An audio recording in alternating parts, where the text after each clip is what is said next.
Oh, hello. I am back from Morocco. I got on the first flight out as soon as we lost in the quarterfinals, and I'm here, unfortunately, fortunately, whatever you want to call it, to discuss the semifinals of the Bermuda Bowl from the outside looking in. Disappointed not to make it, but it is what it is. In today's modern game of bridge, there's so little room for error. There's so many small swings that affect these matches, and you can't win them all. So yeah, so just looking at, I haven't really been following the play for the last couple days. I was on a plane yesterday. You can see the score just to my to the right of my video, where the Norway-Italy match is pretty close. It's only 16 imps going into the last segment, and the American-Switzerland match, it's a little bit more. It's 35 imps. So my plan for this segment is going to be to start by watching Italy-Norway, but basically, if the other match gets closer, we'll jump over there, or if there's an interesting hand, maybe we'll go check out how it was been played in the other room. One really interesting thing, what's up, Krish?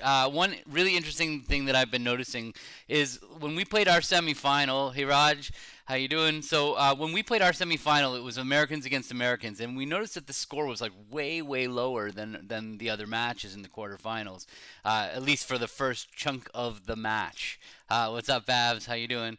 Um, so, and I'm watching. I see even the scorecard now, and you see how much lower scoring the Italy Norway match. I feel like American style against American style lends itself to not have as many swings. Like there's hands where we open one no trump. Like even from the previous set, there was a hand where that I caught in the USA Switzerland, or sorry, in the USA Switzerland match, where one table opened a spade with a 5 card major and a strong no trump, and the other table opened a no trump with a 5 card major and a strong no trump, and that caused a system swing. And so when you have like the Americans playing against the Europeans who have different mentalities about these sorts of things, you tend to see more swings. But in the Italy Norway match, both pairs opened one spade. It was their style, so they ended up getting to 4 spades. There was no swing on the board. So it's interesting to me that's really where the game is getting to now. Is just yeah, those kinds of swings are really what decide matches. Like, and some of it's pretty random. Whether one spade works better than one no on any given hand is on. Maybe in the long run, there's probably a clear winner, but in the short run, which way you go can affect the outcome of a match, whether you play well or not. It just kind of hard to know whether it's your fault you've lost or if it's just those kinds of random swings that cost you a match. And it's a frustrating game for that reason. Anyway, so yeah, so we're back. We're gonna talk. I'm also back teaching next week. If you have found my video for the first time, I run free duplicate games on BridgeBase every Tuesday. They're for anybody can, any level of player can come, but the Tuesday game at 3:30 p. Or actually, it's moved to 3:15 p.m. Eastern time. It's free to play, and then you come and for free to a Zoom afterwards where I go over the boards. We play 8 hands and then go over the 8 hands. The commentary level of those hands is pretty intermediate. And then I have another advanced group on Friday, which this time we're kicking it off with also a duplicate game, but more on the advanced side of things, where the post-mortem will be geared towards advanced players. Um, so Babs, do we have to change your thinking? I don't know. You kind of believe that you have your opinions of how to play. That's what gets you where you are. Or like I don't really change. I don't think you change it. You just kind of hope that the way you think about it is the right way to think about it. Yeah, if you're really far ahead of them in a match, or if you're really far behind in a match, it can definitely affect your thinking about whether you would want to have a swing or something. You might know not to swing. So let's get might know not to do something because you want there to be action. So if you know if a European's in the other's chair, you're more likely to open one no with a 5 card major on a close hand, or if you're trying to push the push a board. You can definitely adjust, but you don't adjust your style. You don't second guess who you are as a bridge player until you know you have to decide a match. All right, let's see what's going on here. So yeah, so we're gonna join Norway versus Italy. We will probably bounce back and forth between the tables. Whatever. Yeah, if somebody's being really slow, we might jump. And there's, you see, the Switzerland USA match. Um, all right. Well, Let's see what's going on. It's a delayed start on the Viewgraph. It starts about 10 minutes after the actual segment. Uh, it's been a little annoying that the live scores creep ahead of the Viewgraph, so you kind of know the score before it happens. Uh, wasn't annoying as a player when I was just clicking refresh on the live scores, refresh, refresh, refresh, refresh, refresh, obsessively to try to see how my team was doing. All right, so what else? They did have an amazing comeback. Ridiculously exciting to just every time hit the refresh button and see that we were 10 imps closer. It was felt like it was going to happen, but anyway. And they said that the opponents like were you could tell they were sitting there like, oh no, this is they knew that it was almost that it was going to be close anyway.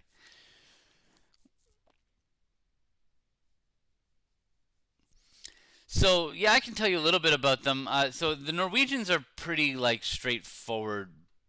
They're kind of, I mean, historically, Norwegians are very like aggressive bidders. They love to bid three no trump, and they're incredibly good card players. And so they're sometimes their card play makes up for their bidding. But that's not to say that this team they have a lot of great bidders on their team, but it just they're definitely more of the card play brute force style. The Italians, on the other hand, are very delicate. They play lots of system. Versace and Cementa, I mean, they're just amazing, amazing players, and they learned through. All of the Garazzo methods of the past, and who Garazzo was an unbelievable mind about for bridge, and has invented so much of the stuff that is out there. Um, I think the young Italian pair. I don't know much about what they play, but I feel like they play some kind of relay, very very complicated system, um, and then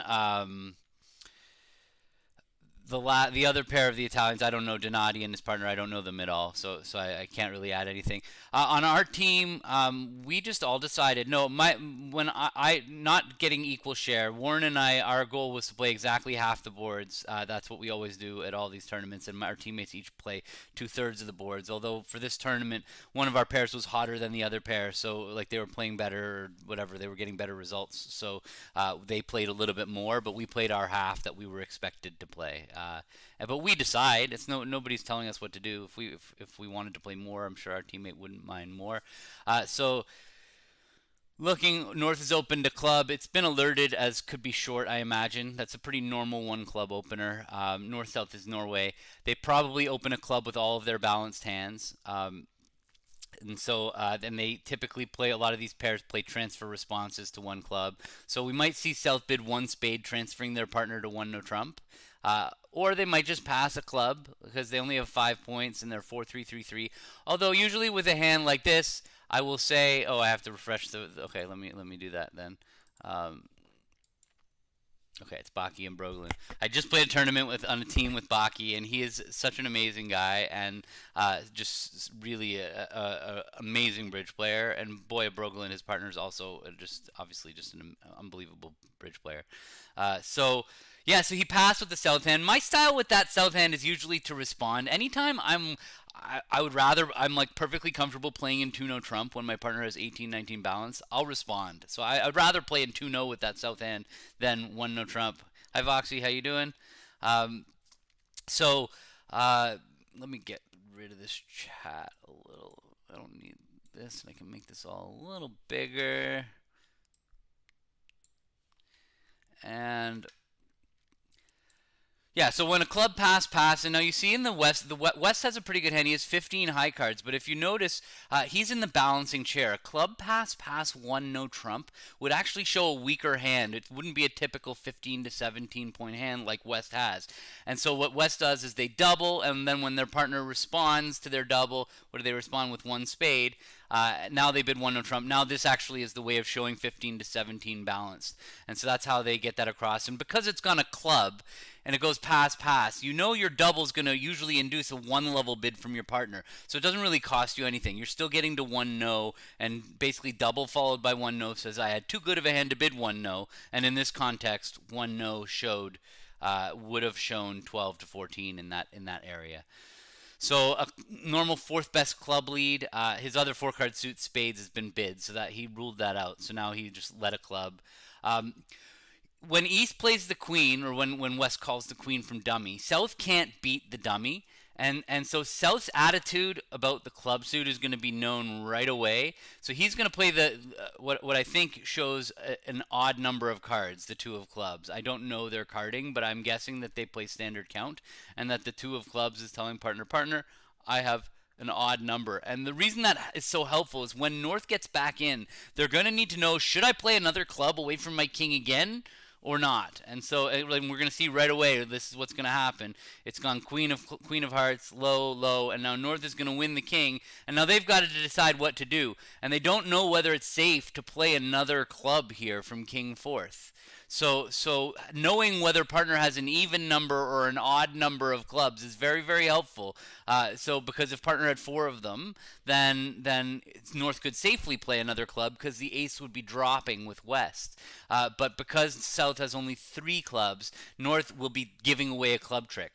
So the next thing is that on that queen of hearts, it's possible that South's four of hearts was telling partner that they have a diamond card, like suit preference. I don't know what their signal is. I was just playing against Joe and a lot of boards against Joe and Brad, Joe Grew and Brad Moss, and they play suit preference at trick 2 against no trump. So they would on the four of hearts would say play diamonds. Now I guess that no, the four of hearts must have just been count, and North just realized, okay, I don't want to lead anything, so I'm going to lead a heart. Interestingly, when it comes to playing the diamond suit, South is going to want to be the first one to win the diamond. But it's going to go diamond from dummy, and it's going to be very hard for him to fly king. So he's not going to play the king. So he's going to play. So he's giving his partner standard count with that three of diamonds. That's what it looks like they're playing standard count. I'd have to look at their card, but just every card that they've played so far makes me think that they're playing standard count. So now he has carefully unblocked the 10 of hearts, so that the 7 of hearts is another entry to dummy. And you saw Baki duck that diamond. I have to tell you, I'm sitting here commenting on a one no trump hand. I hate one no trump. I hate talking about one no trump, and I genuinely wish the game we didn't have to deal with one no. Okay, you're in one no, you make it automatically. I think the game would be a more fun game if we didn't have to grind out these one no's. But I know some people love their one no's and they love their over tricks. Hey Carlene, yeah, thanks. Definitely would rather be playing, but you know what it is what it is. You can't win them all. There's just such a small margin for error in these things, and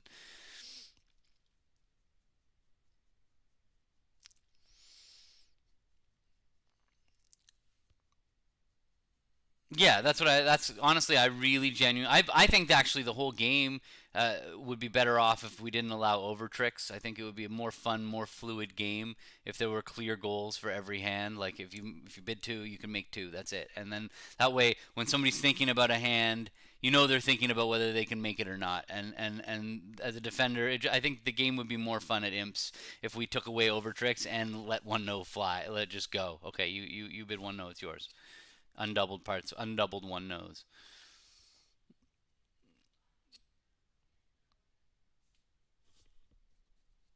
All right. Well, obviously East West are going to make it. They still have two aces. He's going to try and build another diamond trick, which it seems like he can. Um, not anymore. That actually was oh, except for North is a little bit end played. North is going to have to get out the king of spades now.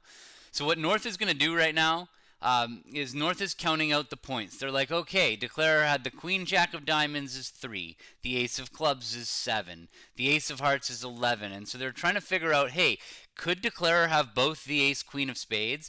And yeah, unfortunately for North, yes, it is. It does seem possible if Declarer does have only these 11 points, ace of hearts, queen jack of diamonds, ace of clubs. That's what he knows about.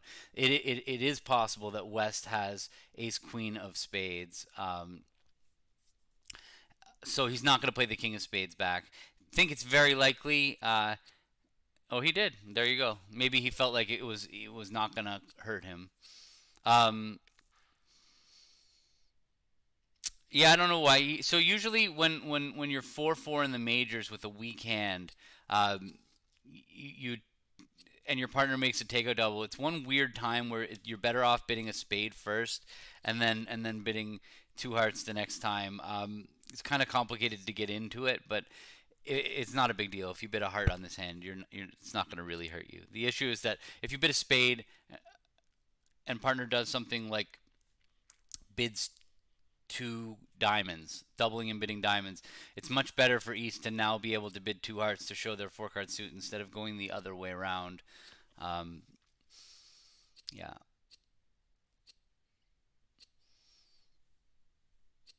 All right. So it was a flat board. The other table they did play two hearts in the 4-4 fit.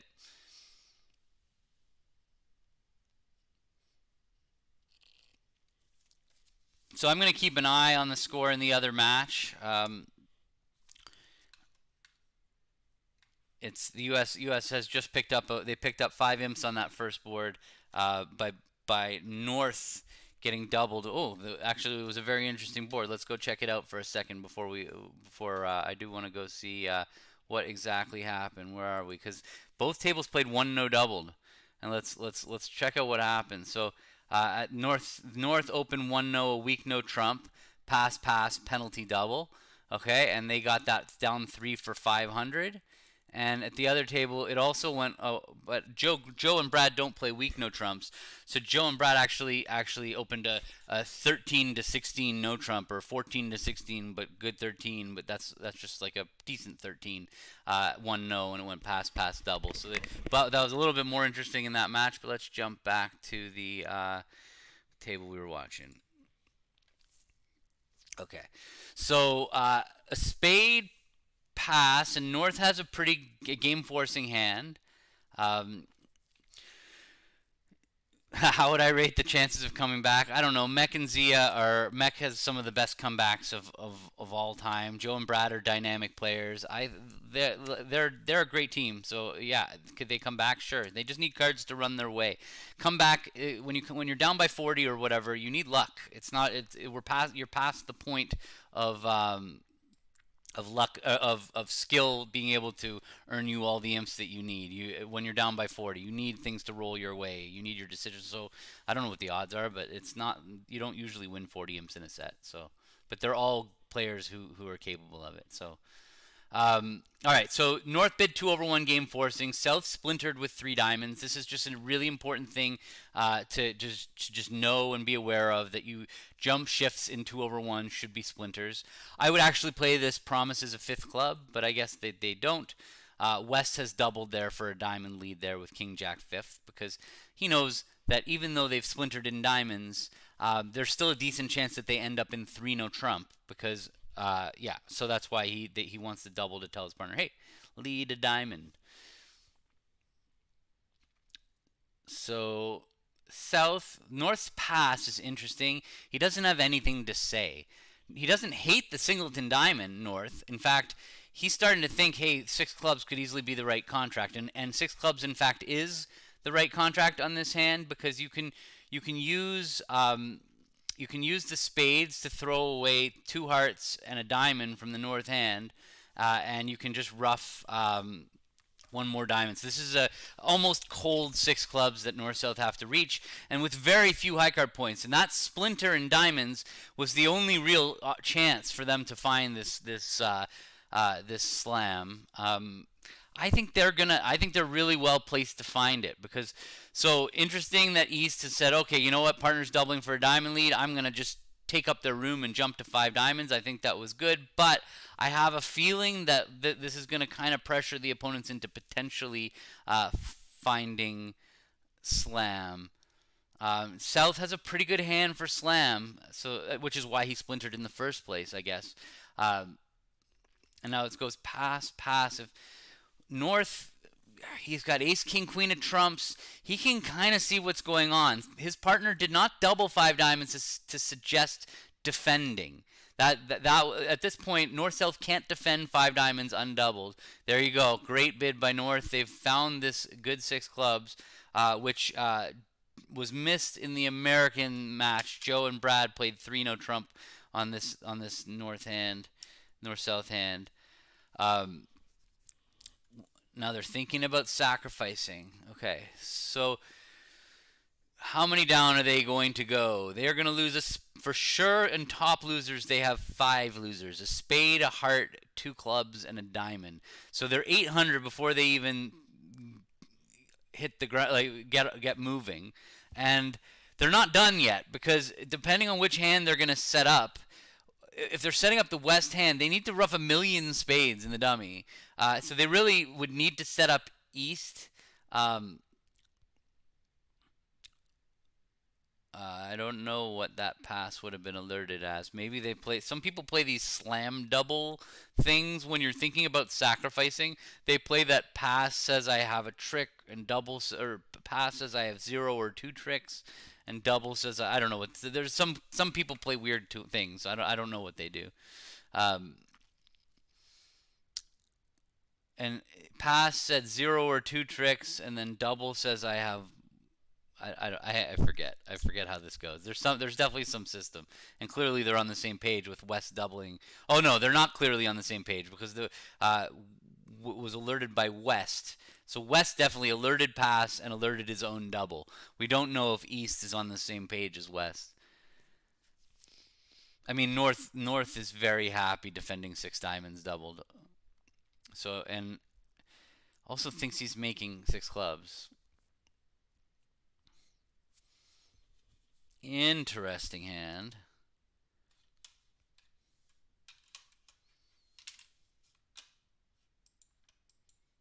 I want to just jump to the other room to see if they're past the auction, or yes, they just played 3 no trump because East opened. I'm going to make that bigger. There we go. East opened 2 hearts, and that made it impossible to find slam. That's the Norwegian way. Those guys, Grude and Bakke, were my teammates, and they had a lot of these two of the major openers. It's hard to deal with. Very well done by the Norwegians here. So we're going to see this match get closer no matter what happens. Okay, so they're in 6 diamonds. So they're at least 800, but I think that they're going to go for 1100. Although they can potentially set up the dummy here. Oh, it's not the dummy. It's Declarer's hand, East, the short hand in diamond. Okay, so that's Brink and Driver also in 6 clubs. What was their auction, I wonder? I don't know. It's too hard to jump around.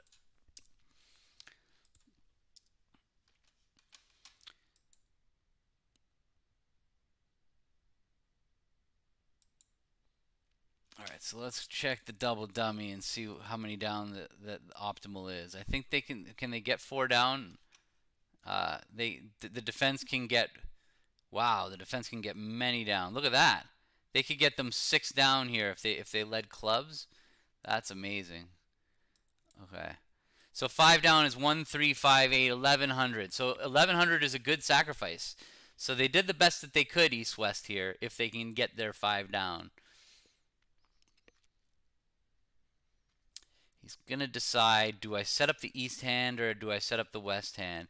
And he knows that the spades are 5-2 because South is open to spade.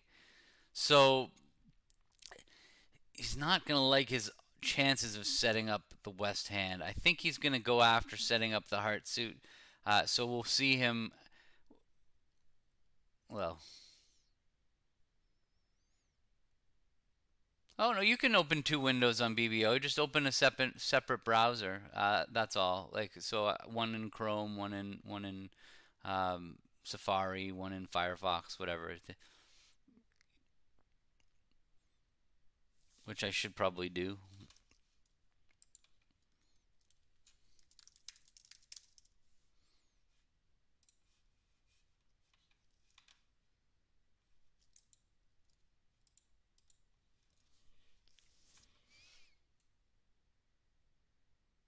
He's not unhappy when he sees the dummy, East. He can kind of see, okay, they were actually making their slam. So East-West have done well to sacrifice. He's now just, because he can, unless the diamonds are 2-2, but there's the splinter. So he knows that they only have 1 diamond trick. And he also knows that they're going to be able to use the spades to throw away the hearts. So he's pretty, although I guess with the 10 of spades coming down, it's not as 100% that they would be making slam on this hand. I think they'd make it, but it's just a little bit more complicated. on a stiff spade lead, it might have gotten a little bit more complicated. Oh, but they weren't on lead. They were on lead. Yeah, so a stiff spade lead might have beat slam on this hand. Actually, come to think of it, because they can't.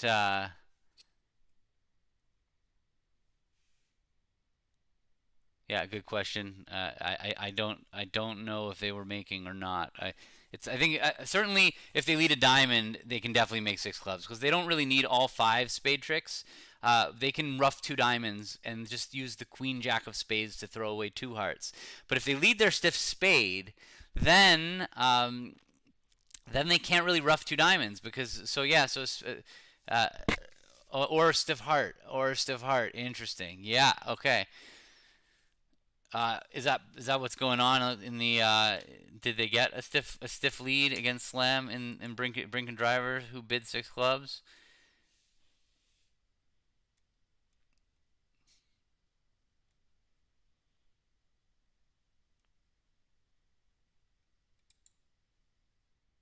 No, it looks like Zia did not lead his stiff spade and he did not lead a heart. So they're gonna make six clubs in the American match. So the Americans are gonna drop a full slam swing on this board for 12 or 13, 12.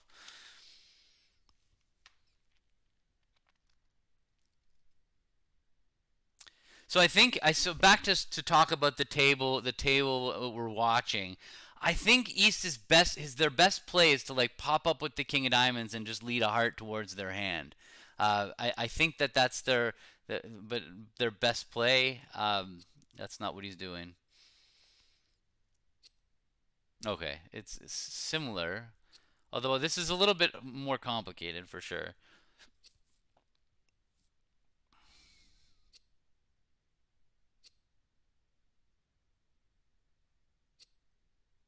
Oh, thanks, Tracy. Yeah, I don't know who makes the decisions on who's on Viewgraph, but they tend to not put the American teams on earlier in the day. That I know, and I understand why. I was up so early this morning, but I mean, it's hard to get up at 5 o'clock and watch.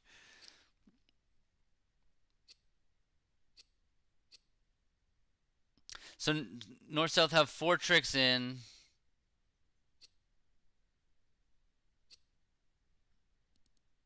The best they can do is rough two more spades, which is what he's gonna do. He's gonna rough a heart, rough a spade, and then what will is Baki's best defense to rough ten of diamonds and then play the queen of diamonds? Does that seem right? Either way, I think North South are getting two more tricks. He could rough 10 and play the queen of diamonds back. That guarantees them two tricks right now. If he doesn't rough,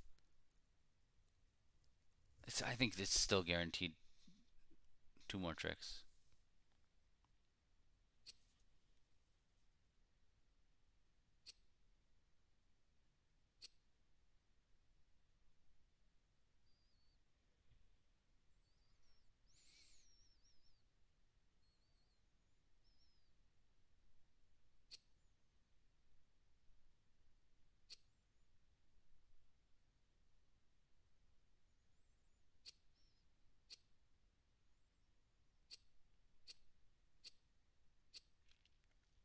And now just the queen of diamonds out of his hand, and that'll guarantee his partner a spade trick. Okay.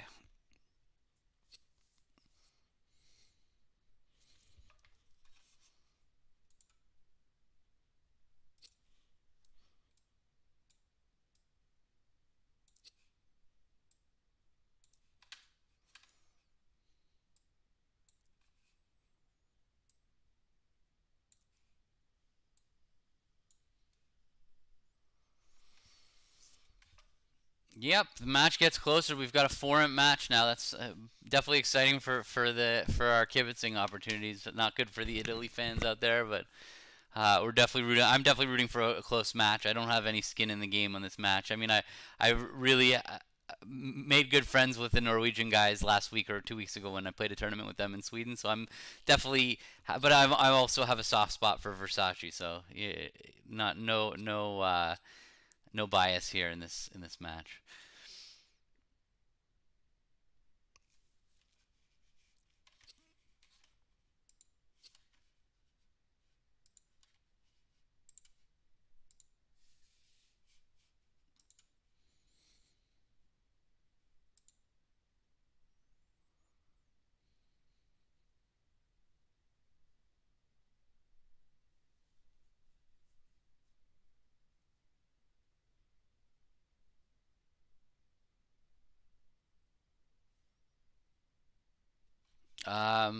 I don't know if there's a logic behind the M scale, Krish. It's just you definitely start knowing it after a while. There's no question.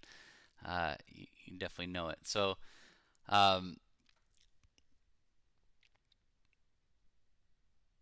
all right, a spade, east west. This is another pretty exciting hand here. It looks like a slam in spades, but it gets pretty complicated with the 4-1 spade break.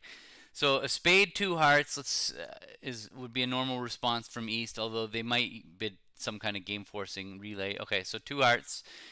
West probably is going to show the 5-5 by bidding three diamonds, and now East wants to confirm the spade fit. Let's see how they do that. They might have a special tool here because this is a kind of jammed auction. I know my teammates would use four clubs here, I believe, to say I have a spade fit. I would just play three spade, chose a spade fit. But you really have very little room and you have no idea where you're going in this auction. This is not a good auction for standard bidding. You could have a diamond fit, you could have a spade fit. East could have a really good heart suit that they just want to make trumps.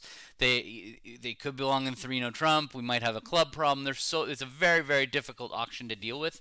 One spade, two hearts, three diamonds. It looks simple, but it's actually really complicated.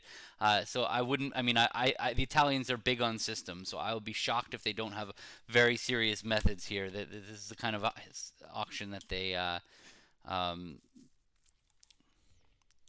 that they're on top of. You can see East is like I don't know. Maybe he's trying to recall his system. There you go. It's an alerted bid. Kind of wish we had the. I mean, I don't kind of wish. I wish we had the explanations right on the table. It would be very much better experience watching, knowing what their bids mean.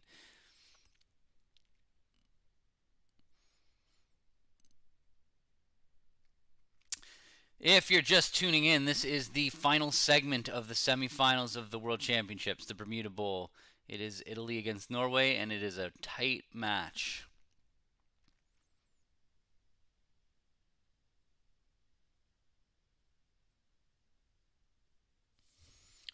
It just alert. It's just saying by who alerted. East is doing a lot of alerting here. We're kind of off the rails. We have no idea what's going on. I'm not even going to speculate because who knows.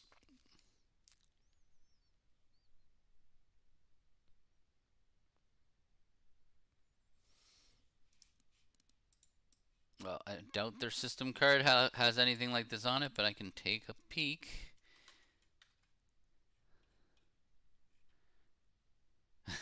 No, that is like the worst filled out convention card I have ever seen. There's nothing on there. What a joke. Oh my god.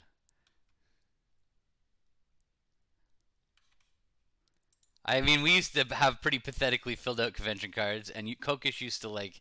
He used to be so mad at us for the convention cards because he wanted every detail of everything on every inch of the box, inch of the card, and we were just kind of putting nothing. Yeah, no, they have nothing on their card. Well, thank you, thank you.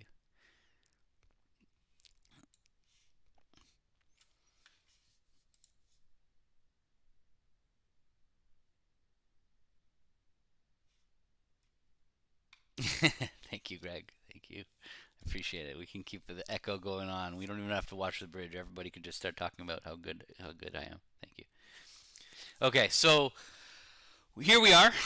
East West. They've got to find their way to spades. Hopefully, they've established a spade fit, and then. I mean, East pretty much has a. I mean, they're very close to a slam drive. They need to make sure partner has a control in clubs and a control in diamonds and key cards. I guess not a slam drive. They need a pretty good hand from West, and West has a pretty good hand. Three key cards and the Queen of Trumps. All right, so they bid it in the other room. Let's see what was their auction in the other room. Other table. What is your auction? Okay. So they went one spade, two hearts, two spades. They didn't bid three diamonds. That made for a much more comfortable auction here for what it's worth, because East bid three spades now, and that's set trumps. They bid three no trump, which was probably non-serious slam try, which basically said to partner, "Hey partner, I'm only really interested in slam if you are." And East was like, "Well." And Grude's a pretty aggressive guy. He's like, "Yeah, I'm definitely interested in slam." He's pretty funny. He's a farmer who's also a great bridge player. He's very really a great guy.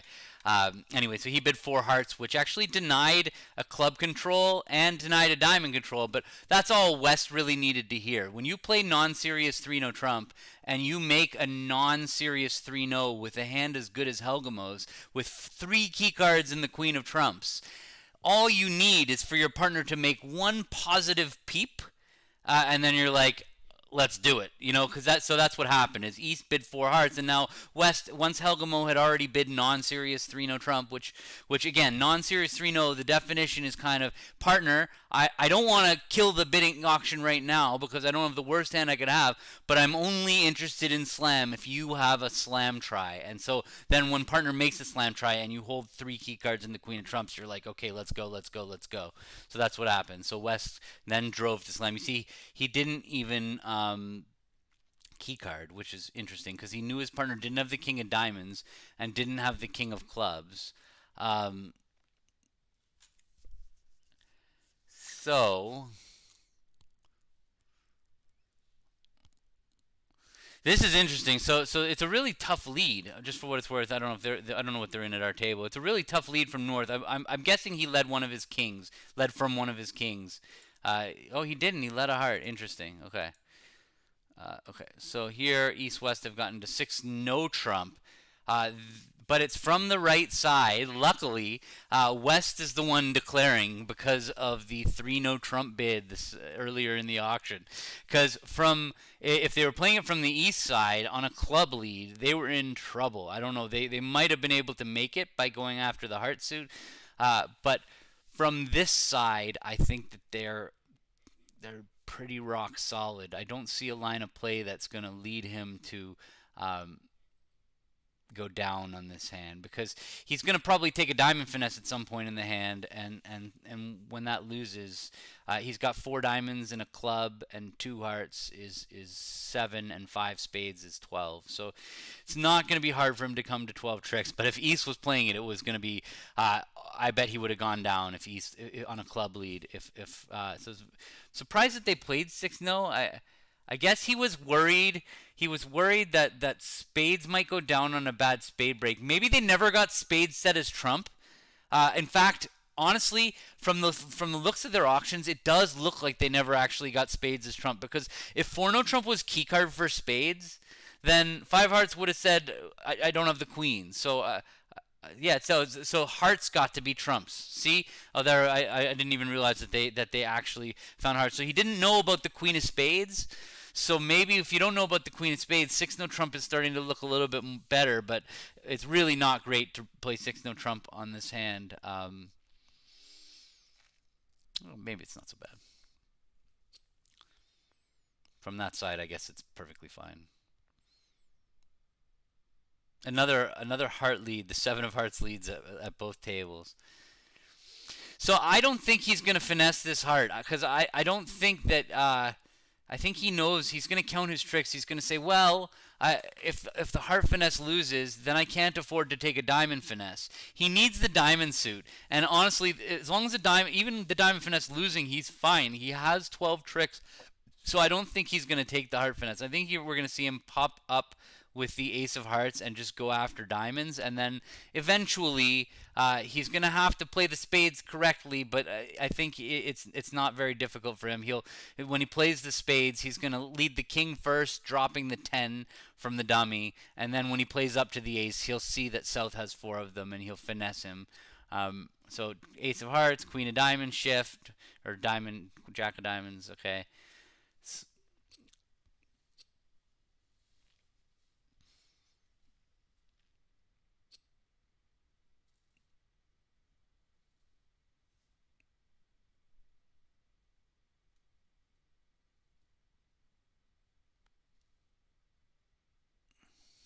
So yeah, he just continues a heart. Yeah, he knows not to play a club. He actually knows he's done well to lead a heart.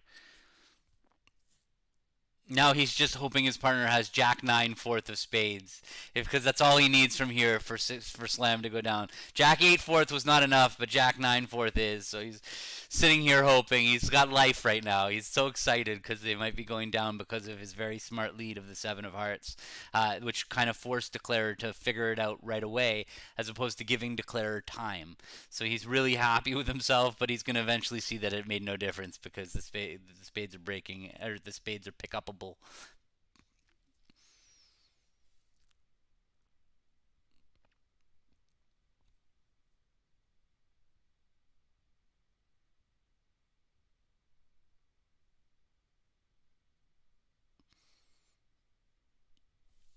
All right, what is going on in the Americans match? So both tables in the U.S. Switzerland match bid six spades on this hand. Um,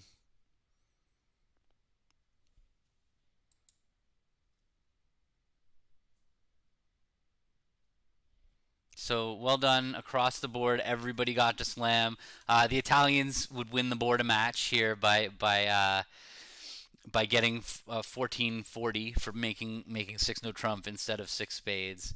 I don't know if he knew. I guess he obviously knew. I don't. I shouldn't say. How could I say? I don't know if he knew. Of course, he knew that. Oh, hold on. This is getting close to being. Oh, maybe he's thinking about the beer card too.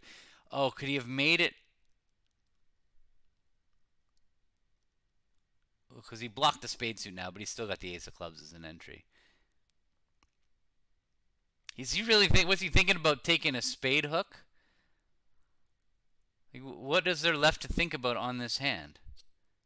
He's thinking about playing spade to the 10? That's like, because that's the only thing that's left. If the spades are breaking, he's just cold. So it's really weird that he was still thinking, but I guess that's what he was thinking about, is should I hook the spade jack? It'd be pretty unusual to do that.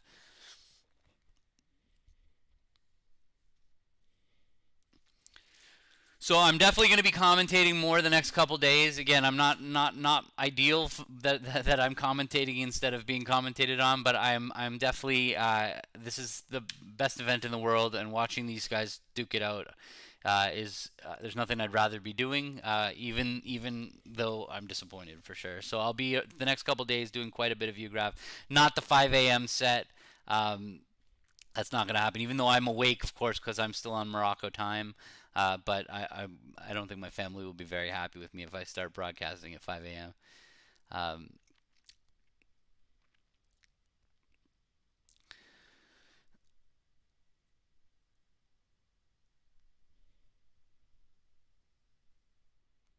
yeah, it was almost epic. It was almost epic, Greg. It was not quite epic. It got my heart beating, at least, thinking, oh my God, we have life. We have life. It's happening. It's happening. It kept happening, and then no.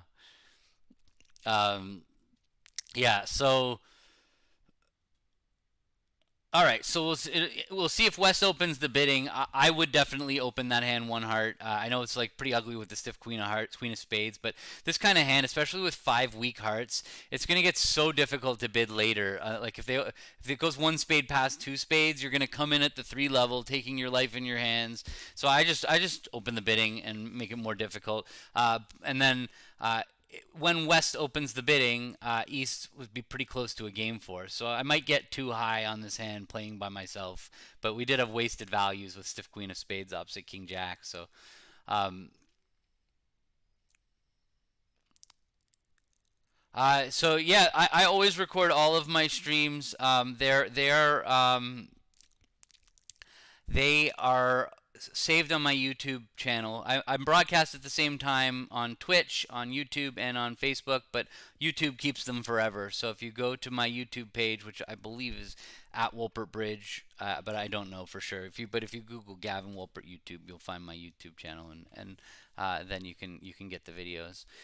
Um, all right, so club pass a hard pass to our see. If I was West here, um, the fact that West is a passed hand, so East could have passed one heart out. So when East raises one heart to two hearts, to me that shows a decent hand. I actually would not have done that with East hand. I would have just passed one heart with the East hand and stopped my partner from going to game. So once my partner raised me to two hearts in that spot, I would jump to four hearts with the West hand as they've done on this hand. So thank you for sharing the link there. If you're watching on Twitch, there's a whole community of people there commenting, and they yeah, it's easier to watch there. Twitch.tv/WolpertBridge.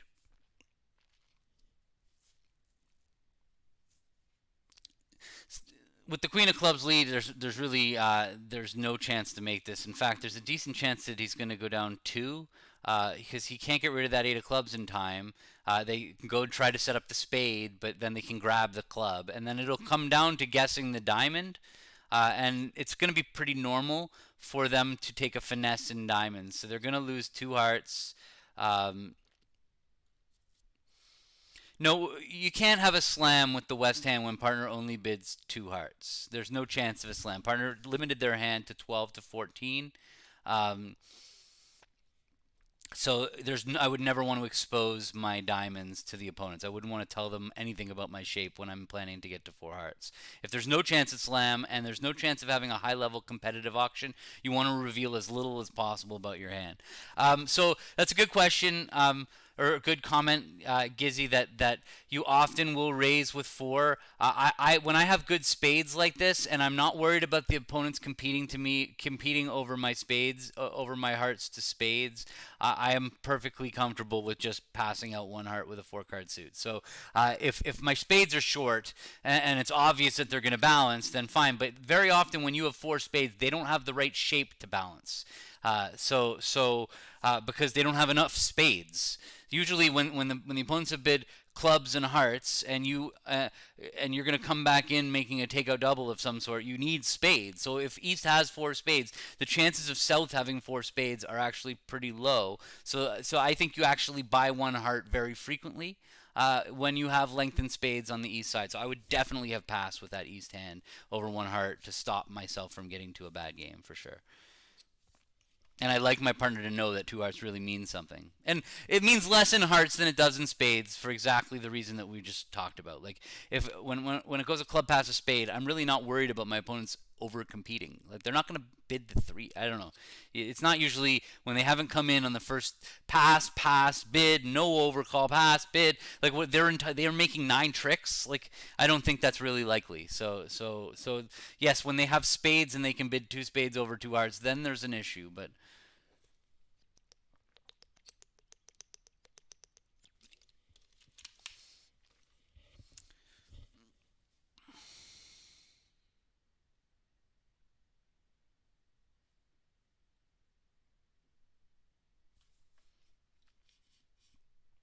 so there are 3 imps at stake here, whether he gets this right. It seems like they got the diamond right or got the wrong lead in the other room. Because if they didn't lead a club, you could set up your spades to throw away your clubs. So it's possible that they just didn't bid clubs at the other table. And if they didn't bid clubs at the other table, then it's very reasonable for North.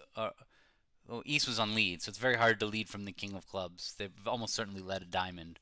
No, I don't know. Yeah, maybe a diamond. Oh, okay, he got it right too. Well done. So push board, and we still have a 4-imp match.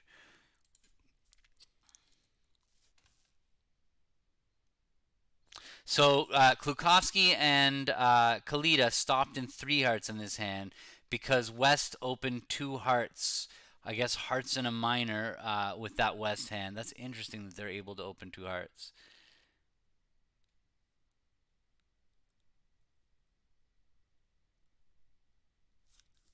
Well, thank you, Tina. Thank you. I got to give the Moroccan team credit. They played great, and I just honestly, I can't believe how much the level of the World Bridge has gone up.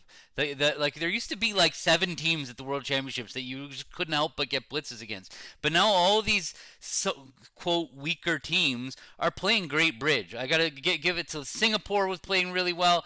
Morocco played a great match against us. Uh, who else played really good, really well? UAE, they did great. I can't believe how much better everybody's gotten. Um,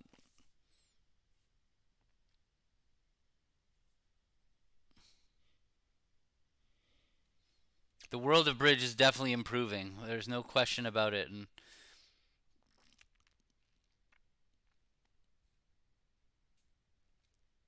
all right, so East West made three clubs in the other room. So far, it's pretty normal. North opened to Spade.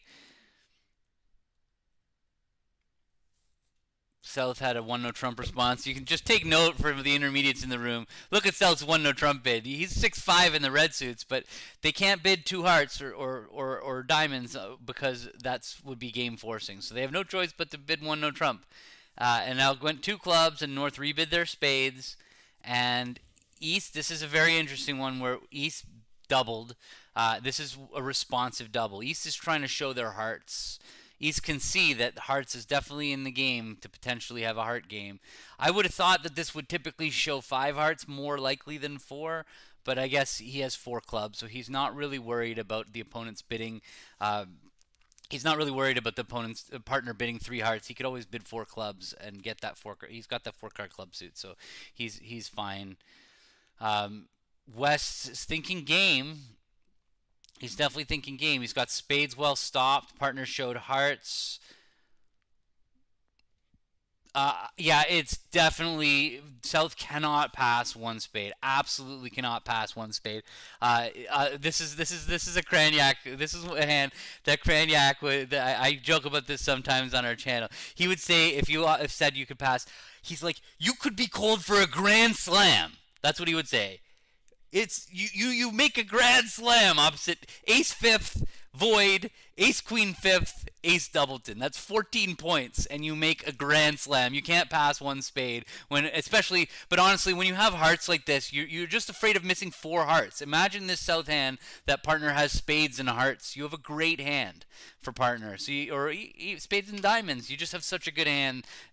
Two suited hands when you have a nine card fit in one of your two suits just play so powerfully. So you just can't afford to pass until you've explored those fits. So yeah, no, it would definitely be a big mistake to pass the South hand over one spade. Yes. Um, so they've bid to 3-0. The Queen of Spades is led. I believe that they. I don't know whether they play Rusinow or if they play uh, the way I play with my partner is that when I lead the king, it tells partner to unblock. No, it doesn't look. It looks like the queen is looking for the jack to be unblocked the way they play, because that's what North wants. North wants to get the jack of spades out of the way, and so it's not. It's going to go low, low, low, and then North's going to have a decision to make. It looks like he might have to find the king of hearts shift. Yeah, so to get into the Bermuda Bowl, it's a little bit like the World Cup of soccer, where there's a bunch of different zones around the world. Each one of the zones get a certain number of teams. North America gets three, Europe gets seven or eight, Asia gets three or four. The South Pacific, maybe Australia is part of Asia. Africa gets a few, South America gets a few, and so the way the Europeans handle their qualification is they every other year have the European Championships where they get like 40 countries out, or maybe I don't know, the number might be off. I might be showing how uneducated I am, but I think they have like 40 countries show up to the European Championships, and they play a round robin where they just play a match against every other team, and at the end of that event, the top 8 qualify. I think they tried some different formats, but I think that they're back to that original format where it's just a full round robin. Which I will say is very, very good practice for the Bermuda Bowl. This is something that we as North Americans don't get, is the chance to play round robin bridge, because honestly, a big part of qualifying out of the Bermuda Bowl is beating up on the weaker teams in the field, and the European Championships definitely has like a third or half, at least a third of the teams are pretty weak, and so the teams that really survive in the Europeans or do well are the ones that are beating up on all the bad teams. There's so many good teams from Europe. Like Denmark has a great national team, and Sweden has a ridiculously good team. The fact that neither one of them were represented at the World Championships is criminal, but I guess that's the way it works. So. Yeah, so now North, yeah, England's got another great team. Yeah, so they have the depth in Europe is crazy. It's crazy how good the European number of good European teams there are now. Never used to be this strong. Now it's amazing. So, and that's with like the Dutch losing their best pair to Switzerland, and the Poles losing a pair, and the Poland and Netherlands still have a team. It's kind of like, yeah, it's pretty amazing. So can he beat this? It doesn't feel like it. Declare's got five clubs and three aces. They can get the king of diamonds too. So I just don't. I think he has to shift to the king of hearts. They have to get the hearts set up before the diamond queen sets up. So maybe he's got time.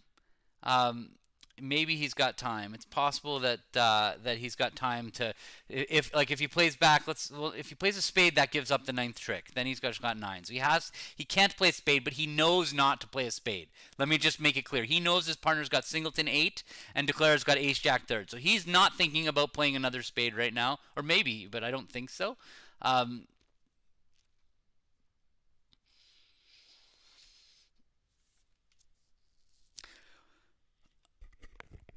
you think he's gonna play a diamond? The problem is that he knows that Declare bid 2-0 over the double, right? So he knows that Declare's probably got a diamond stopper, but not 100%. So if Declare's got a diamond stopper, I don't see how he can beat 3-0 unless he shifts to the king of hearts.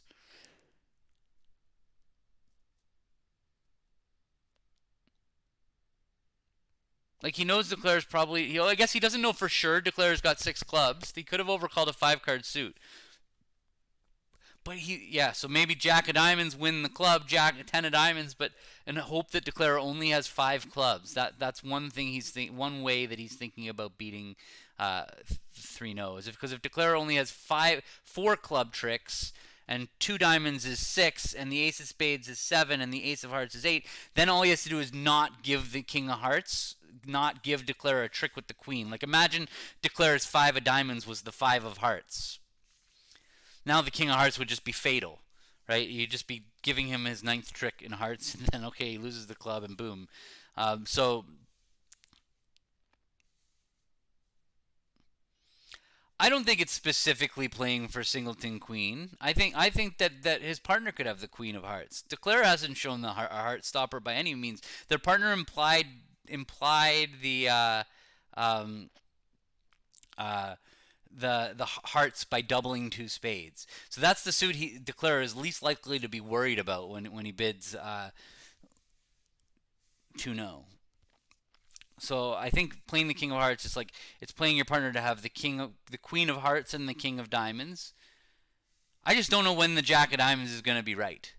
That's what I'm wondering. Is like how could it be right to play the jack of diamonds? What is he playing for? He needs his partner to have both the king queen of diamonds, which he knows that can't be the case. His partner can't have king queen of diamonds. It's just there's not enough points in the deck. Declares bid 2-0 and then 3-0 with what? Ace queen of clubs is 6, ace jack of spades is 11, and the queen of hearts.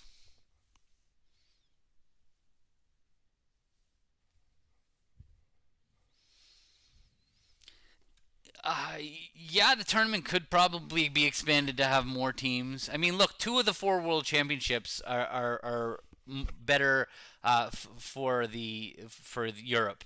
The Olympiad, which is next year, every country gets a team. There's no no zonal qualifications, one team per country next year. So there, everybody gets to show up. There's the Jack of Diamonds shift. So now it looks like that they're going to make 3-0. I don't see another way. That's the ninth trick. Unless he shifts to a heart. One diamond, one spade. Yeah, no, they can't beat it from here. So that this is going to be a swing for Italy. They're going to pick up. They're going to make 400. So it'll be 270 is 7 imps for Italy. So we're going to have a 11 imp lead after this board.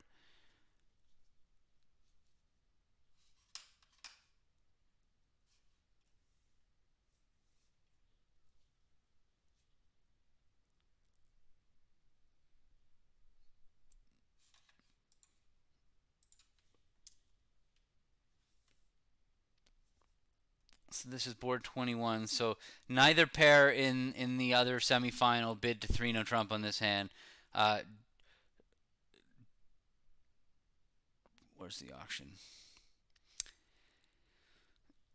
So, oh, interesting. So Joe and Brad, they play a funny method here. So their table, North opened one spade, and South bid two diamonds showing hearts, which could be weak or strong. It could be anything. So that made it a little bit harder. So West bid three clubs, and now I'm surprised a little bit that East didn't Q bid three spades to try to get to three no trump. That's a good hand for looking to or bid three hearts to try to get to three no trump. Um, so it went three clubs past four clubs. And in the other room, how did Mech and Zia bid this hand? Um, North rebid two spades, and it was the same auction we saw with a spade pass and no trump, two clubs. But now after two spades, Zia just bid three clubs with the East hand, which in my opinion is a bit of an underbid. You do have four card support and two aces, a really good hand for being for the auction. But I mean, I definitely understand, but it was a bit of an underbid for sure.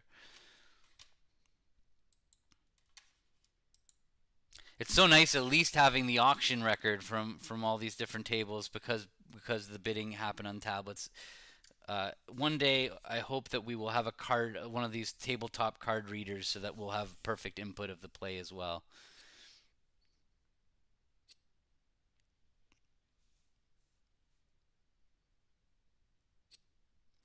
So the auction records, let me show you where to see it. So um, let me show this. Where's my other thing? Web browser. I can show. Okay, so on this page, when you go and hover over a specific contract, you can't see my mouse, but like, well, if I touch two spades, my mouse is sitting over two spades on the bottom right. It shows it there. All right, let me get rid of this now. Hide. Okay.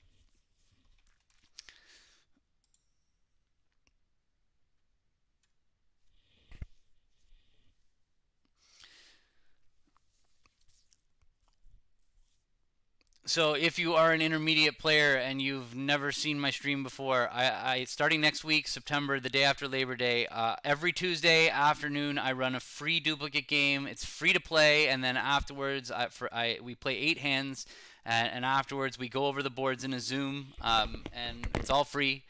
So you're welcome to come. You can check out my website, which is right now here right below me.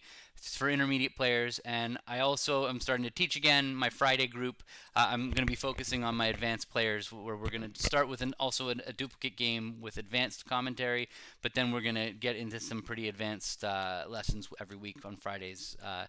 You can find my stuff on my website. All right, so three on Trump. This is a pretty dull contract. He still thinks, he's going to take it. He's going to he ducked a heart, won a heart, and now he's just going to take a finesse. The free intermediate duplicate game on BBO is every Tuesday at 3:15 p.m. Eastern. Every Tuesday, starting on Tuesday, but every week you can find a partner. You don't need to be a student of mine. You don't need anything. Anybody can come and learn. The Friday game is at 1 o'clock in the afternoon. That's for advanced players, all times Eastern.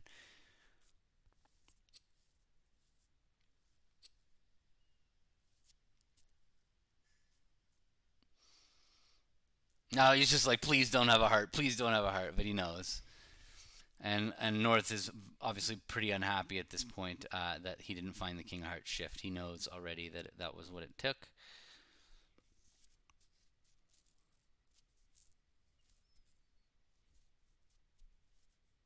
Well, thank you. That's very nice of you to say about the lessons. I definitely put my heart and soul into my lessons. I drive myself a little nuts making the content, but it's definitely yeah, it's there. So board 22. So that board was as we thought. They 10 imp swing. So it's 11 imps to Italy. We have still quite a few boards though. There's 32 boards in this set, so we're on board 22. We got 11 boards to compare. It looks like the other table played 1-0 by South on this hand. Here, South has 13. They're going to open, I think they're going to open a club.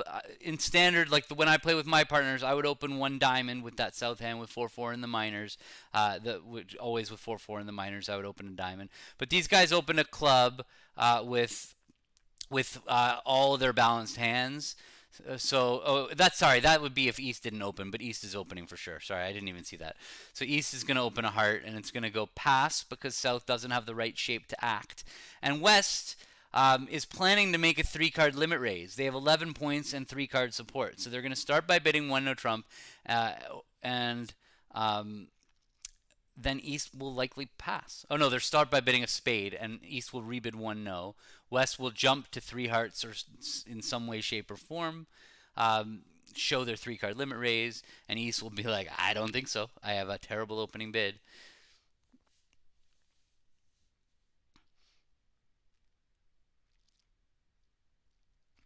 So yeah, we got 1 heart, and you can see that Brogland has no bid, so he passes. He's gonna Brogland. It's interesting for him about whether he would make a takeout double if it goes a heart past a spade past 2 spades. Like that's what I'd be thinking about right away with this South hand. I would see that I don't have a bid over 1 heart, but I'm thinking immediately, will I make a takeout double if I get the opportunity to show both minors? That way, if I decide that I'm not going to make a takeout double later in the auction with the South hand, I don't give away anything with my tempo. So it'll go heart. I quickly pass because I see that I don't have the right shape, and I'm already focused on my next decision. That way, when it goes like a spade past 2 spades, that I don't stop now and think, should I bid or should I not bid, and give away to everybody that I'm thinking about bidding. So I've made that decision by the time it comes back around to me. Anyway, he didn't have that decision, so they play some weird system, obviously. It looks like 2 clubs. I don't know. I don't know what's going on here. I don't even know how to guess. This is one reason I was kind of hoping we'd end up watching the Americans, because at least I know their system. I have no clue what's going on here. It felt like 2 clubs probably was some kind of 3-card limit raise, but if that was the case, then East would have been like, no thank you. So it doesn't feel like East had much choice on this hand. So it's almost like West game forced. I don't know. This was a lot of bidding with the East-West cards, and South has not done anything to say anything about their hand, which is interesting. So he's not. It's not like they have any reason to get the hearts right. The normal play in the heart suit is going to be King of Hearts and a heart to the Jack. So he's almost certainly going to go down with the East-West cards. He's down no matter what. Even if he got the hearts right? 5 hearts, 2 clubs is 7, and the ace of spades is 8. So no matter what, East-West is going to go down, but it's possible he's going to go 2 down, or even 3 down maybe. If they lead clubs. What's South supposed to lead? See, it's so hard to know. It's so hard to analyze because we don't know what the bidding means. So this is one of the hardest parts about broadcasting bridge and making it popular for the masses. Is we had this whole auction, and I can't even tell you what's happened. It's really, and I know Bob Hammond's always believed strongly that we should just cut the system out, even though he plays lots of system. That he thinks that to make the game popular, we need to play without all these methods. Although the methods are what make the game fun, so I don't know. There's so many people who get addicted just from the ability to have their fancy systems.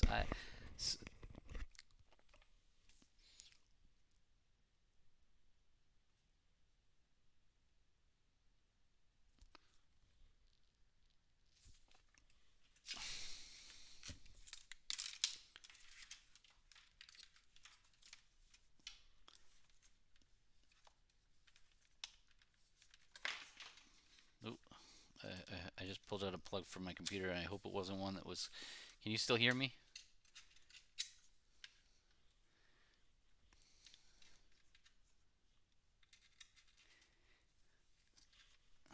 Okay. Sorry. So he's found a club lead. I think that's good for the defense. I guess 4, 5, 6, 7. Either way, he's gonna come to 7 tricks on this hand, I think. because he's gonna get hearts wrong, and then he's gonna try to get spades right. We might see him win the club right away and try to sneak a spade through because he needs two spade tricks to make his contract. So he might not want to like just cash five hearts right away, and make it give the opponents time to. Sorry, oops, I got my issues here with my green screen. All right, I think I'm good.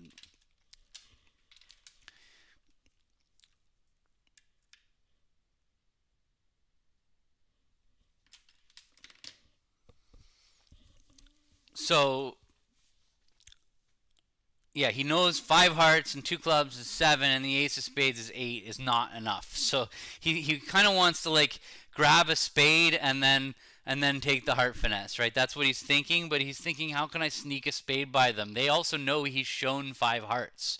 So if North is looking at queen third of hearts, he's not stupid. He's going to be able to count five hearts, and so he wouldn't duck the spade. He might win the spade, but the thing is, if he wins the spade, he might like. What if he pops king of clubs and leads a low spade? Now North might win the king of spades and play the wrong suit back. Right, that might be what East's best hope is that they don't know to shift to diamonds. So he flies with the king of clubs, and then plays the spade from the dummy, and North wins the king, but now back, or do I play clubs? Because he wants that ninth trick, but maybe he's. So this match is getting to tighten up. I just don't see how he can make three. I mean, he could he make three? No, if he popped up with the king of clubs and he backwards finessed the heart suit. Really, I don't know what's wrong with my. Let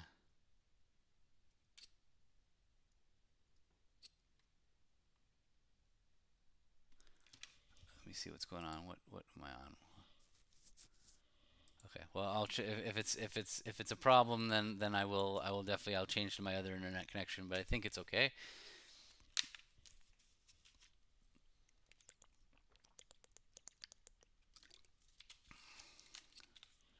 No, so he's going after the hearts first. So he's hoping that he'll eventually be able to end play them. Interesting.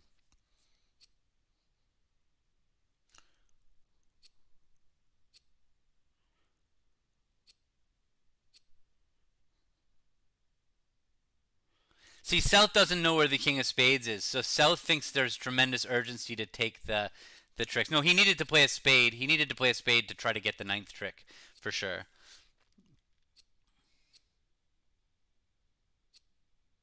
South thought that he had to do this now, but it turns out he didn't have to do this. They had more than enough time to get their tricks in. It felt urgent.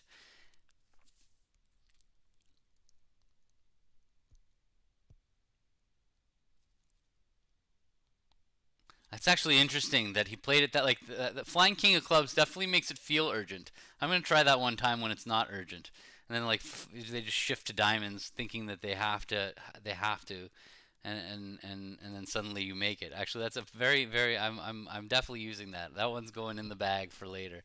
Cause but normal. It's normal to open a spade. You see how quickly he opened a spade. Pass, and North has an interesting hand. It's with that North hand, you really like you're just bidding game. I know you only have 5 points, but there's no way that you can afford to not bid game with that North hand, because even if partner's got a minimal opening hand, like if it's the right one, like Ace King fifth of spades and an ace, you're gonna make game. So you can't like invite your partner. You can't like allow this hand to end in three with that North hand. And look at East's hand. East is like, what is no, but I think that all is well in the streaming world. Can you please just give me a thumbs up, or somebody say that if you can still hear me right now?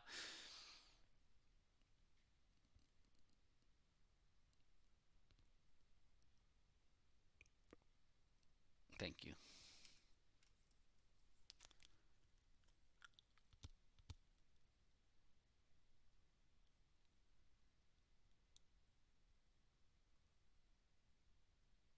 Huh. Twitch is lost? That's no good.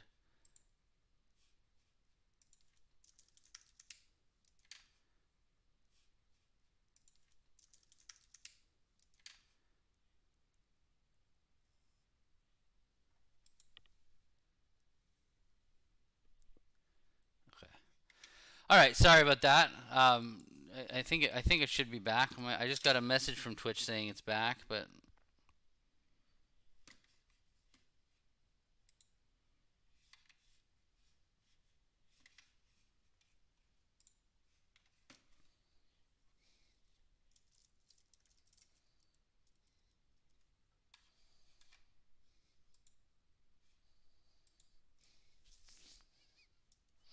okay, sorry. So we're back, and I might have lost bridge based connection here. So let me log off and log back in. I could be like looking at a.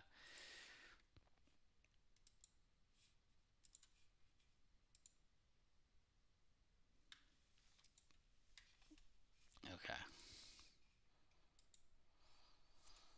All right, sorry we missed that board, but I think that now the internet should be good and shouldn't have any more technical troubles. There's something wrong with one of my networks. All right, so next board, West has a pass, North passes, East also only has like a 9. What is that? 10 points. A 10 with 3 jacks might pass, and South will open a spade, pass, a no trump, pass, 2 diamonds, pass, 2 spades. That's probably what happened at the other table. Let's check it out.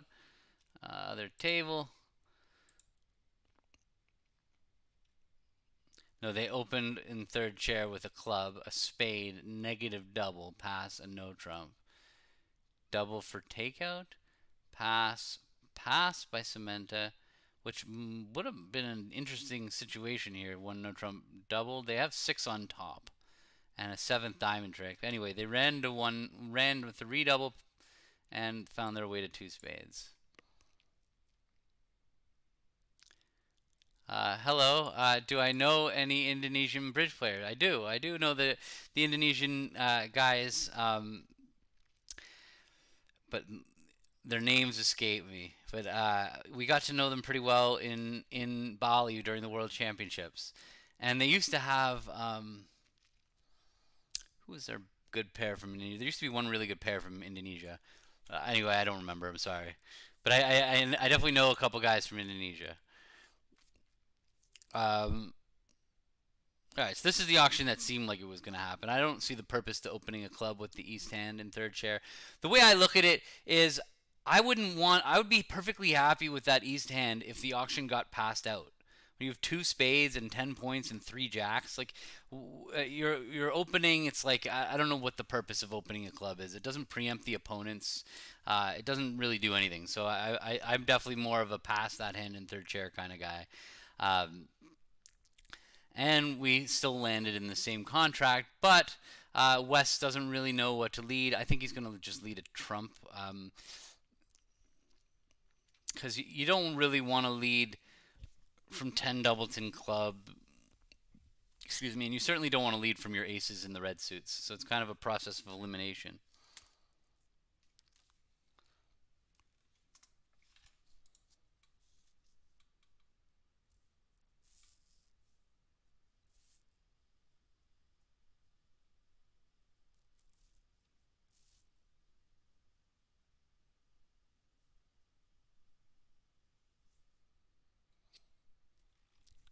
So he's got no club losers. He's going to lose a heart, a spade, and then it's gonna like what East West really want to do is they want to force declare it a rough. When you're in a 7 card fit and the opponents have 6 cards, you're at risk of what's called losing control of the trump suit, and that happens when, like in this case, if South starts with 5 spades and then they ruff once, they're down to 4, and now they have an equal number of trumps as their opponent. If they ruff again, they have 3. I'm going the wrong way away from my camera. If they ruff again, they have 3, and the opponents have 4. So that's what's called losing control of the trump suit. So East should see the dummy and realize, you know what? Partner's got 4 spades. Um, so the contract is there. I'm not doing anything to display the contract. The contract is there in the bottom right hand corner, and at the other table's contract is down there on the bottom left. So if there's a result, so it's always there. I'm not doing anything to show it. So it when So what East can see what's going on, right? They know that South has spades and diamonds, and they can see that they have no future in the club suit. So they know that there's no reason for Declare. Declare's not going to be able to rough anything in the dummy. So he might play the nine of spades right now just to delay the situation. But because he thinks partner probably wouldn't have led a trump from Jack fourth or Queen fourth or anything like that. So he might just play the nine of spades to wait to see what's going on. But if he wins the ace of spades, I think there's a reasonable chance we see him attack the heart suit. Although it is a little bit scary from his perspective that if Declarer is 5-2, 4-2, and East West establishes the heart suit, then they will the hearts will be good and they'll throw the diamonds. But I still think that we're going to see him play a heart back. Just, oh, yeah, I don't know why the Twitch chat is not showing up on the screen. I don't really understand what's going on with my streaming, but I'm sorry. It is what it is. So now West is going to have to realize, oh, let's lead a low heart back. He's going to have to read the heart spots and understand what's going on. But they see that their partner led the 7, and my guess is that they play 3rd and 5th, not 2nd and 4th. And so when they see it goes 7-4, the only holding it could be from is either King Jack 7 3rd or Singleton. I would say that West probably has a good sense that it's not a Singleton, but either way, a low heart back kind of takes care of both of them. It gives partner a rough when partner needs a rough, and it doesn't crash our heart honors like in this spot to make the 10 of hearts good. And now East West are doing exactly what they need to do to beat this hand, and that is shorten Declarer's trumps. And now Declarer was thinking about throwing a loser on a loser, to maybe throwing away a diamond on this hand trick, and then throwing another diamond away, but that would not have helped him on this hand. He is just headed for going down. He's going to lose 2 more diamonds, which is only gets him to 4 tricks. But the thing is, he's going to lose 2 more trumps. Maybe not.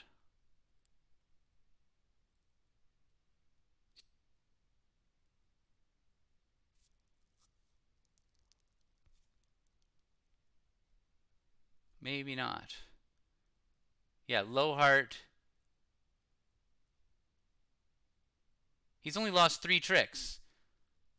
So yeah, the loser on loser play works perfectly well. On a heart back, he can just throw away a diamond. He can claim. He's just got 2 losers left. He's only lost 3 tricks at this point. And so now when they play back a heart, instead of taking a rough, if he roughs, he's probably down. Or I think, he'll be down if he trumps. But if he just throws a diamond, he sees it. He can see that he's a complete claim. There's no way he gets this wrong. Okay, I take it back. He got it wrong. So because now he can go Queen of Diamonds, diamond. Wow, how is that possible that he just went like it seems so clear, but maybe I'm looking at all 4 cards, all 4 hands, but it seems so clear to me to not take this rough on this trick and just throw and claim your contract. So I wonder what has happened that made him decide not to do this. Is he down now? If he plays, yeah, he must be down. Very weird.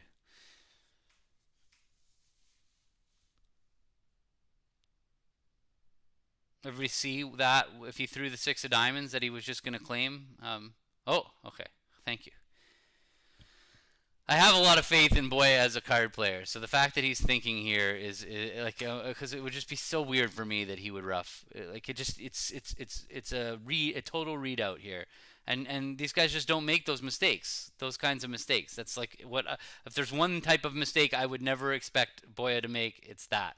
Is it? So I was pretty confident when I said he was going to pitch a diamond, and then he didn't. I felt like okay, I'm going to go put my foot in my mouth or whatever the expression is, but yeah, no, here we are. He's going to throw a diamond because he can count. He's only got 2 more losers. The only way throwing a diamond is going to cost him is if clubs are 6-1 and he just goes like, oh, thank you, and he gives his partner a rough. But that can't be. He would have let a Singleton trump. There you go. Good play, Boya. And that is going to, for the first time since I've been watching, give Norway the lead. They're going to, oh, no, 110 and 50 is 4 imps. So it's going to be a tie match with 8 boards to go.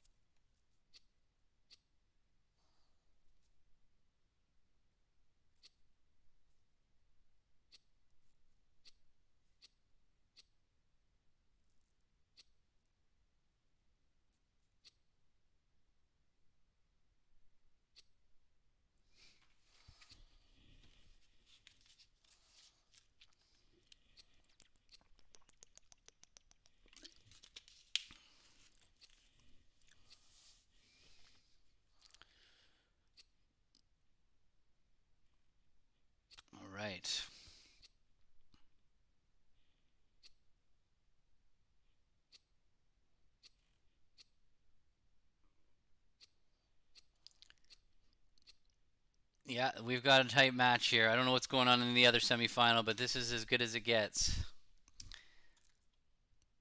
No, in the other semifinal, we've got 60 imp lead for Switzerland. So it's looking pretty likely that Switzerland is going to play the winner of this match.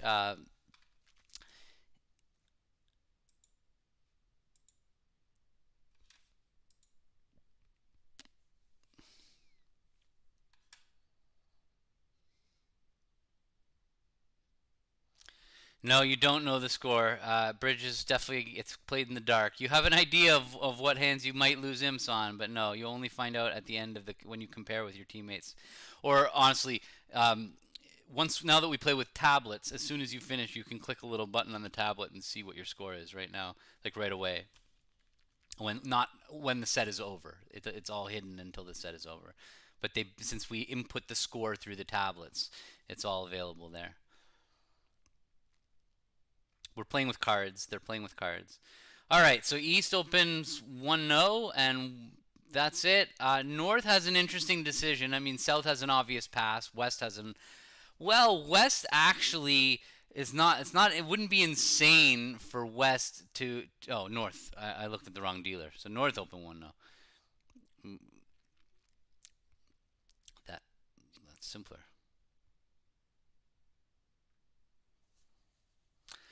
So the problem, the reason that they can't really do live scores is because we don't wait for each other to play the same hands at the same time. Because at sometimes at one table board two takes forever, and at the other table board eight takes forever, and we can't like wait till the other hand plays and finish the board before before you compare. So it just doesn't work in that format. There are events that are barometer that where like if you played in three board rounds, then you find out every three boards or whatever. Then that like the Cavendish was like that. All right, so different declarers of 1-0 in the other room. The Norwegians played 1-0. I wonder how it went one spade 1-0 overcall. I suppose is that what happened? Because again, this was a difference of opinion about whether to open 1-0 trump with a five card major. Yeah, the Italians never do. They play Gazilli and they're obsessed with it. So they do not open 1-0. So they opened a spade, and that allowed East to overcall a no trump and make it. I'm guessing because of the spade lead, they had two heart tricks, two spade tricks, two diamond tricks, and a club. But on a club lead, can North South do in 1-0? Can they make it? They're going to take two clubs because East can duck a club, and then win a club.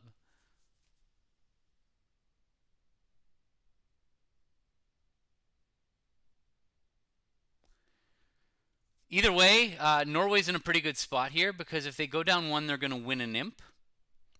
If they go down two, they're going to push the board. And if they make it, they're going to win a full part score swing of five. So this is a classic race to 1-0. Who can get to 1-0 first hand?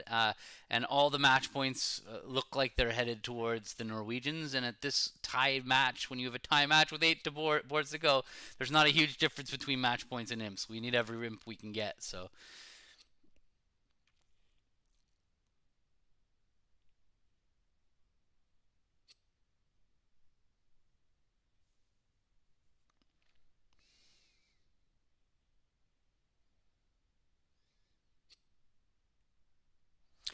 yeah, well, with 17, we don't open 1-0 either. So yeah, there's 16. 16 can be a little uncomfortable, but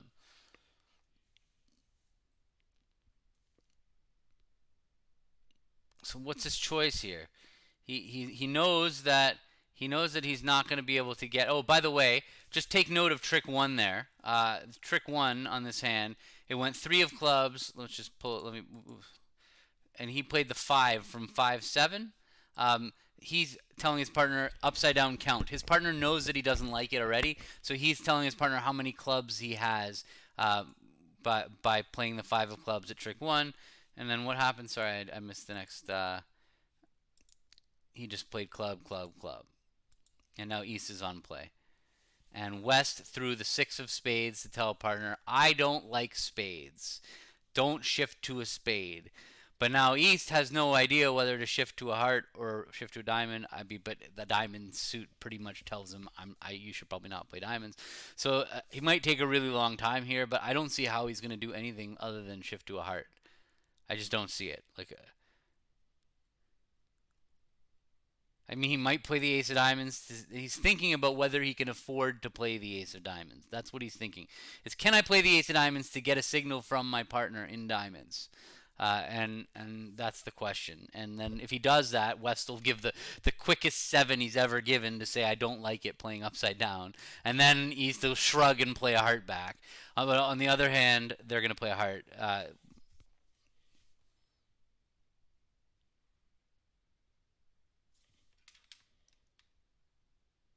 Yeah, it was very important for sure. Then the count in clubs there lets East know how many to duck, because if East won the second club, obviously then North would have an entry to the dummy and get an extra club trick. So they had to duck two and win one. So knowing that it was an even number of clubs really made that clear cut for East. But now East, I hate these spots in 1-0 where there's like kind of a lot of variance.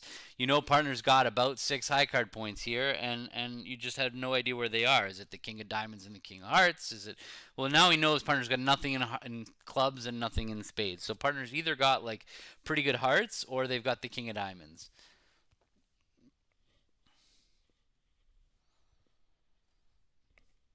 Um, yeah, some people play the 6 of spades might is more than just attitude, that it also tells partner what suit to play.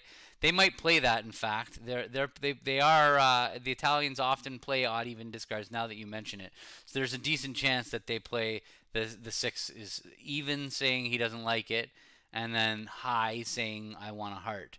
But East can't read whether it's high or not because he can see the 2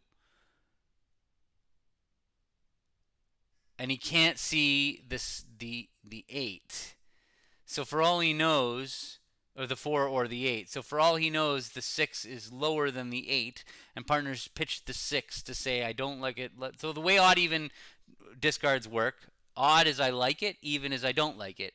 And with even, if you play your high even, you're asking for the higher suit, and low even asking for the lower suit. But here in this case, the 6 of spades was unreadable because there was one even card missing on either end. Interesting. So heart back, heart. I think that East is going to be in trouble on this hand. I haven't hit the double dummy solver yet, but I think that East is going to have a really hard time getting off lead. They're going to now they I guess the best defense now is spade back, heart back over, spade back. I think that's the best defense, but I still think Declarer might be able to get the job done by winning ace of spades and playing a spade and forcing East to be in. So you just played a diamond. Oh, a diamond. I think they're going to get end played. I do. They've got one. That's the third trick. 4, 5, 6. I think they're going to get end played. Now East has a full count of the hand. He knows the whole high card situation because on the first round of hearts, West played the jack, and on the second round of hearts, West played the queen. So he knows that West has king, queen, jack of hearts, which leaves exactly 15 points. Yeah, which leaves exactly 15 points with the North hand. So he really knows that North has the king of diamonds. He knows that North has ace jack of spades.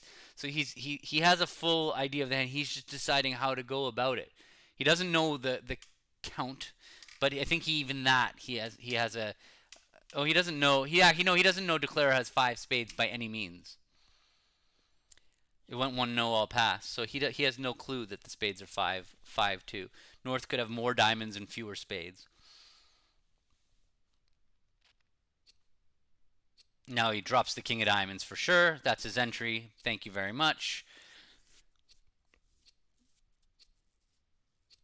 Cashes the king of clubs. 5. That's only 6 tricks, right? That's only 6 tricks. Okay, so down 1 imp to Norway.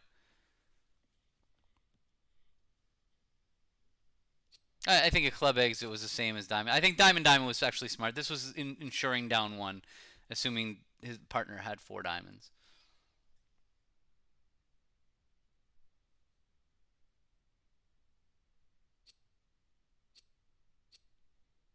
No beer card for you. Okay. So we have a new leader in the match. Norway has taken the massive 1-imp lead with 7 boards to go.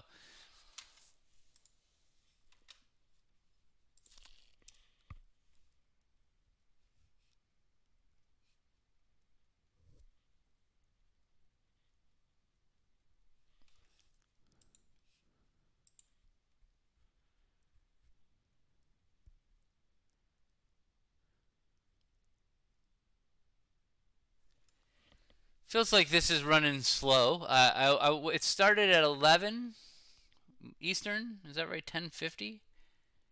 It's supposed to be over by 12:50 and an extra 15 minutes. So 1:05 p.m. That's in 20 minutes. But plus the 10-minute Vugraph delay. But they're running. This table's playing really slowly. It seems like, or maybe the Vugraph is extra delayed today.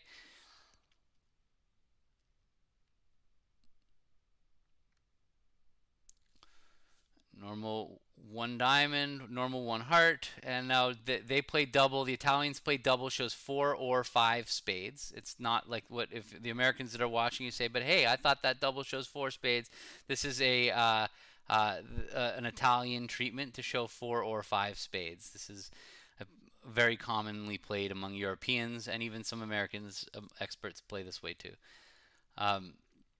North is going to show some kind of fit. No, 1 spade for them would say I don't have 4 spades, and they play. It's a whole complicated system. They play 2 hearts, shows 6 or more spades.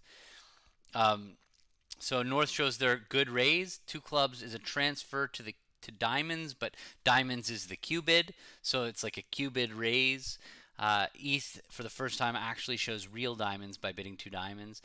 Now, South is interesting. This is interesting because South has a minimum overcall here, and so we'll get to see what their system is, what their weakest action that they could take is with this South hand. Some people play that pass is encouraging here, because the 2 club bid has already forced us to play in at least 2 hearts, and some people play that 2 hearts is encouraging.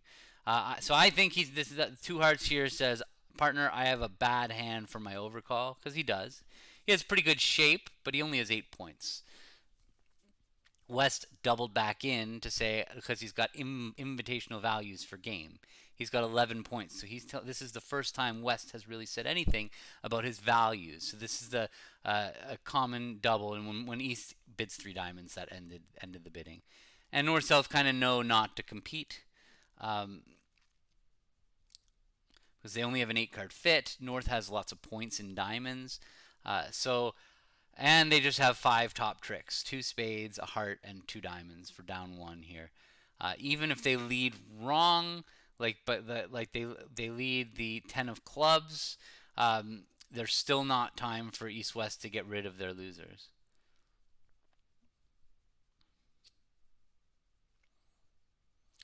Last time they had 11 opposite 11. Really? Was it 11 opposite 11? The 6-card suit had ace, queen of clubs, queen of hearts, queen of diamonds. Ace. That one wasn't 11 opposite 11. Maybe there's a different 11 opposite 11.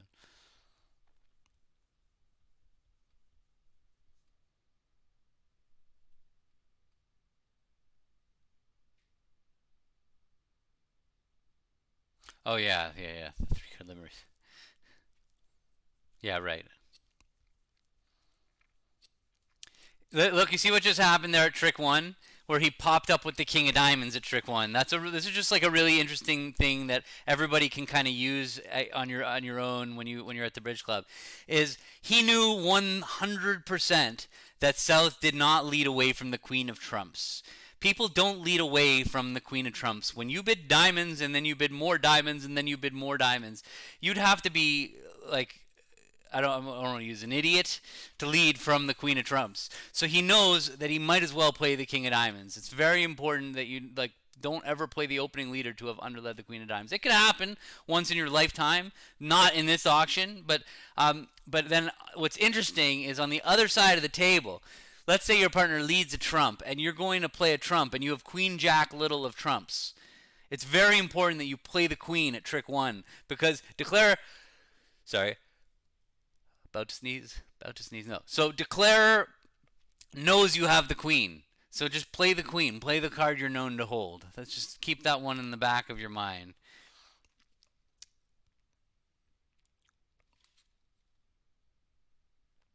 You see how quickly he just called the king of diamonds from the board. There's no thought.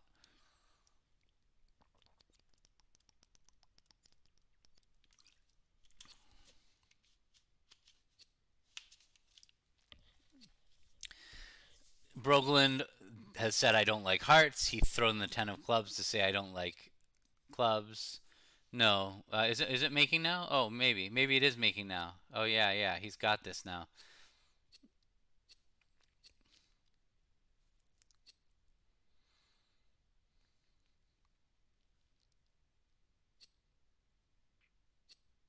Yeah, that was so the fact that North cashed the second diamond before playing a heart gave the contract.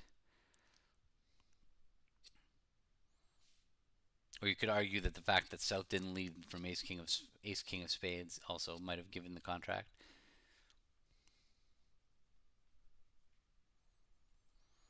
All right, we have a new leader. That's the second lead change of the set. 4 imps to Italy. I mean, Italy by 4.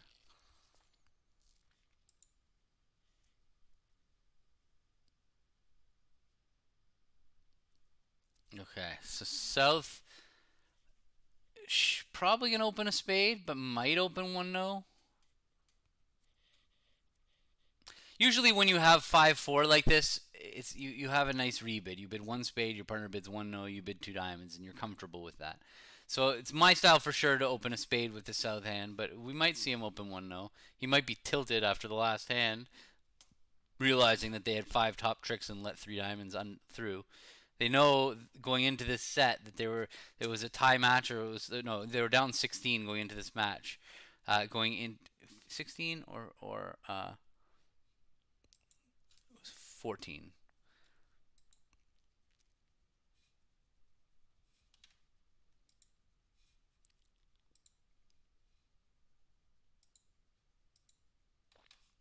So he knows that definitely might have cost him. Is he thinking right now? What do I open? What do I open? And he eventually decided one spade. So actually, like slam on this hand requires a club lead to beat. It looks like you're just completely cold for slam. You can throw away a club on the third round of hearts. So the fact that they led clubs might have saved an imp there. In the other room, the Norwegians led a club. Um, some kind of Jacoby. They play often. These Europeans play 2-0 is 4 card limit or better. 3 diamonds is like I accept game.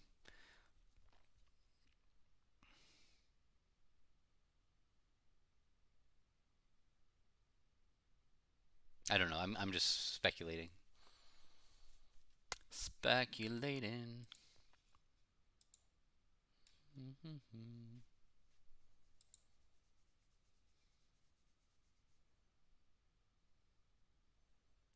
See now, ideally for them, they don't have a cue bidding auctions that West doesn't know what to lead.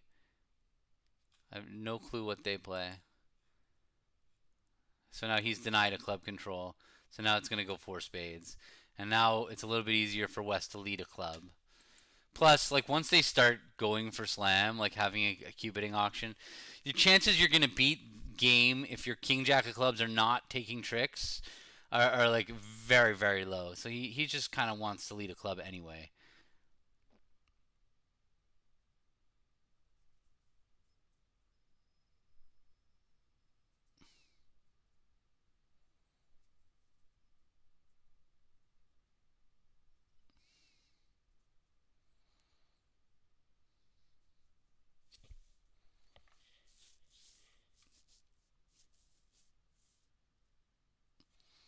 All right, a flat board, and we got 5 to go.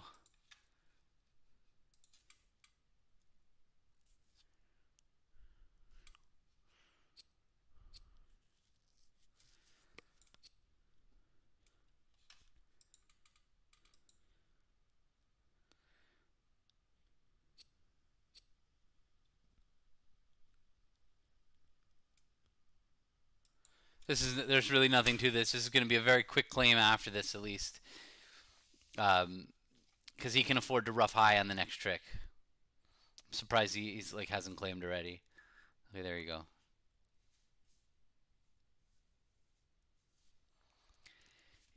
You know, when there's a tight match, it's usually decided by luck. It's not usually decided by skill. Like whether it was today or the second set yesterday where a slam made on a finesse, or one pair decided to open a weak two bid and the other one opened three, and they both of them had their upside. Honestly, when two teams are this good and playing against each other, the reality is that luck tends to decide these matches. It's not it's just not that high. There's enough variance in all of your random little decisions that it's not clear. Like just because you get a hand wrong today doesn't mean that you did the wrong thing overall, and that's really yeah, obviously you don't want it like the last hand of a set to be somebody bidding a terrible slam that makes, or having bidding a great hand slam that went down. Versace and Loria, or sorry, Versace and Cementa were on the right end of one of those in the spin goal. They would have lost a match. Their opponents bid a slam that was, I think it was better than one of two finesses with two boards to go, and it went down, and so they lost to and they won that match, and they went on to win the event. That's yeah. Those things are gonna those breaks are gonna happen for you in your life, in some more than others. Four hearts. Is there an over trick available? Well, I got some private message on Bridgebase, but I don't have my chat open. So if you're watching and you're sending me messages, then sorry, I can't hear you.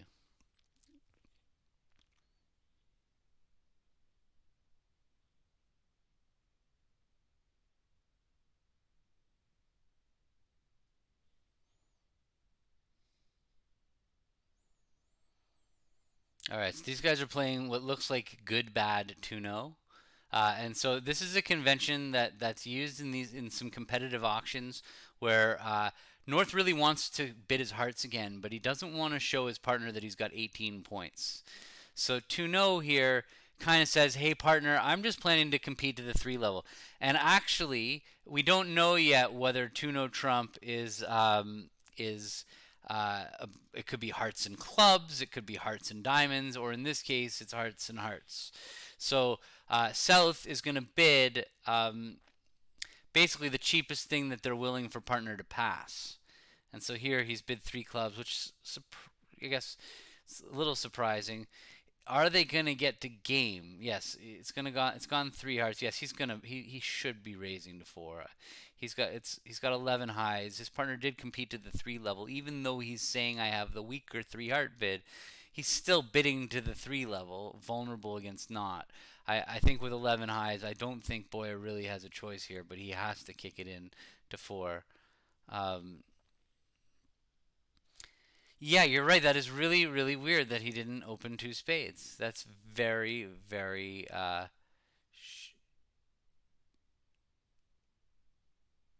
strange.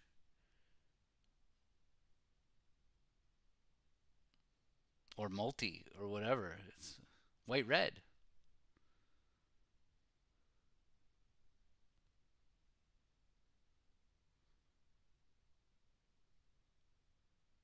This is a huge decision for Broglin. If he passes, the match is almost over, right? He because he's down by four, and that'll add another 10 imps to the or 9 imps. It'll so they don't play multi, so then they play weak two bids. I don't understand not opening a weak two bid with this West hand.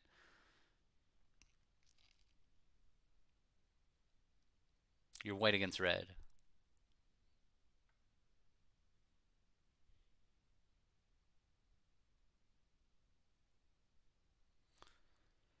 What happened later? He felt compelled to come in with two spades after a heart pass and no trump. I guess it shows a weaker hand or whatever.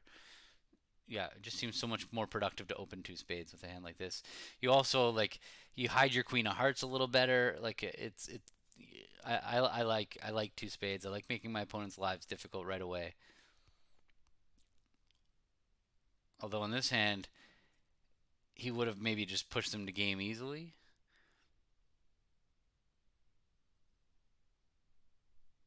I don't know. He's taking so long. I have a feeling he's gonna pass.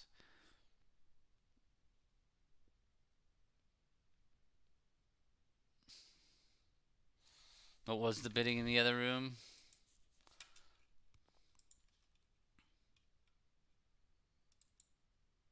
Yeah, two spades, 3 yards past, three no.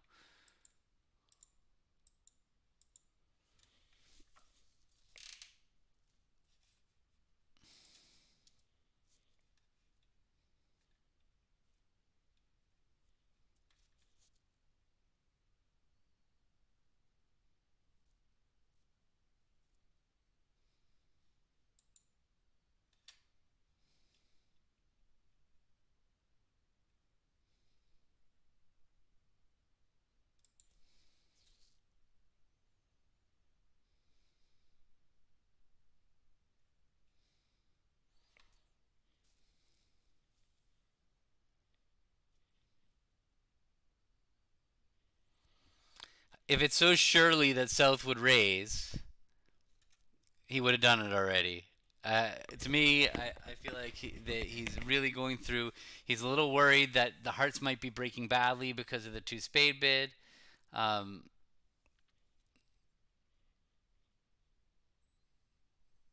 I just feel like he's taken so long that he's going to pass. It just seemed like if he was going to bid game, he was just going to bid game. He's thinking, well, what's my partner's shortness? He knows his partner's probably 6-3-3-1, and he probably has three spades, right?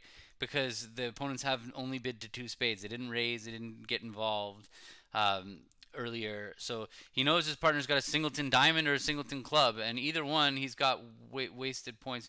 He could be thinking about bidding three no trump.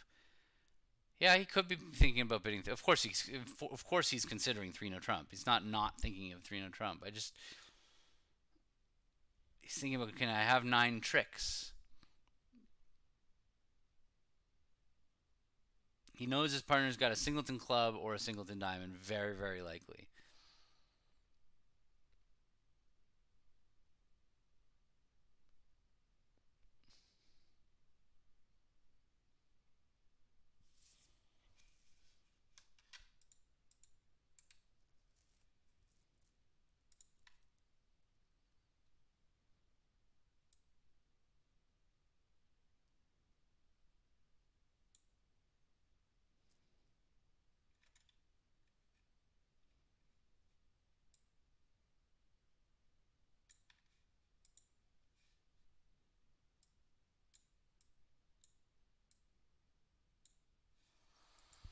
The suspense. I need some background music here because this is a massive, massive decision here.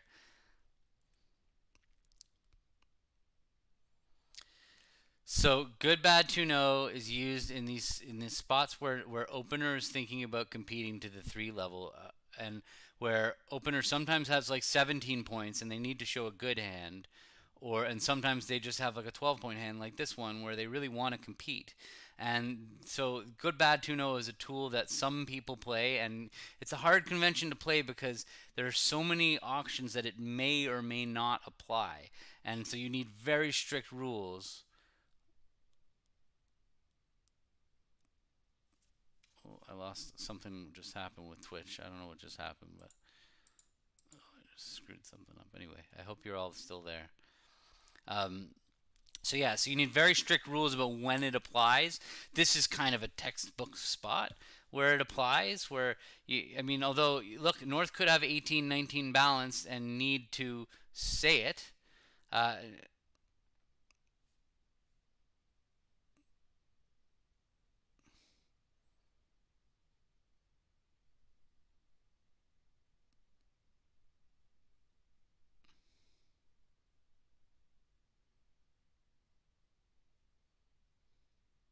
the thing is, he just knows his partner's got good hearts. He's competed to the three level.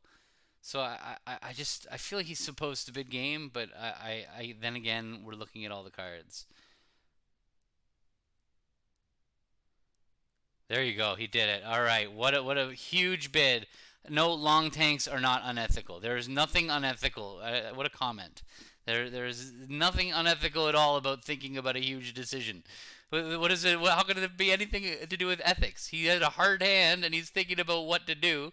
How is that unethical? That's if you don't think when you need to think, then the game's too complicated. No, no, you got great job by Broglen thinking through the hand and keeping this a match.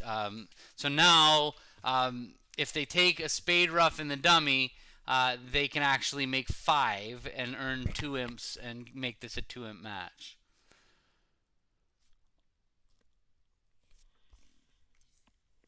Yeah, yeah, double's another bid that you can make for sure to show extra values. I'm guessing double followed by 3 hearts for them would be game forcing.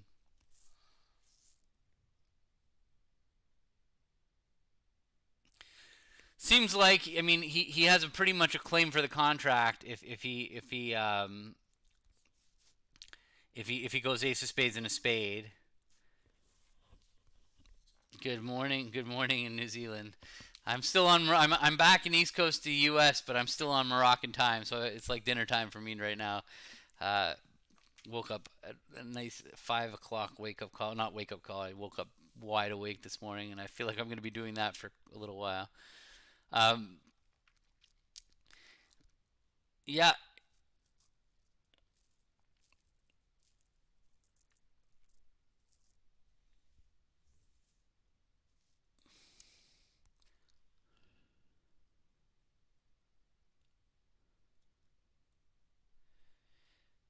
so he's going to win the ace of spades, and he counts his losers. He's got a club loser, and 2 spade losers, and a heart. He's so happy right now, by the way. Your partner thinks for a year and then bids 4 hearts. First of all, he knew it was right for his partner to bid 4 hearts already because he had such good hearts. But then when dummy comes down, he's like, "This is amazing." So now he's just making sure he doesn't do something stupid and go down. So he's just gonna, but he's gonna see that he just has to make sure not to lose 2 spades because he's gonna lose a club. So it's pretty clear cut for him to play ace of spades and a spade. I'm surprised that this is taking so long. It's making me think that my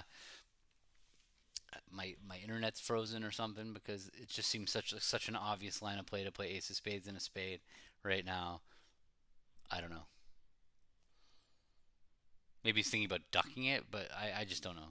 He's like, why did he? Maybe he's thinking like, why didn't he open 2 spades? What's going on? But either way,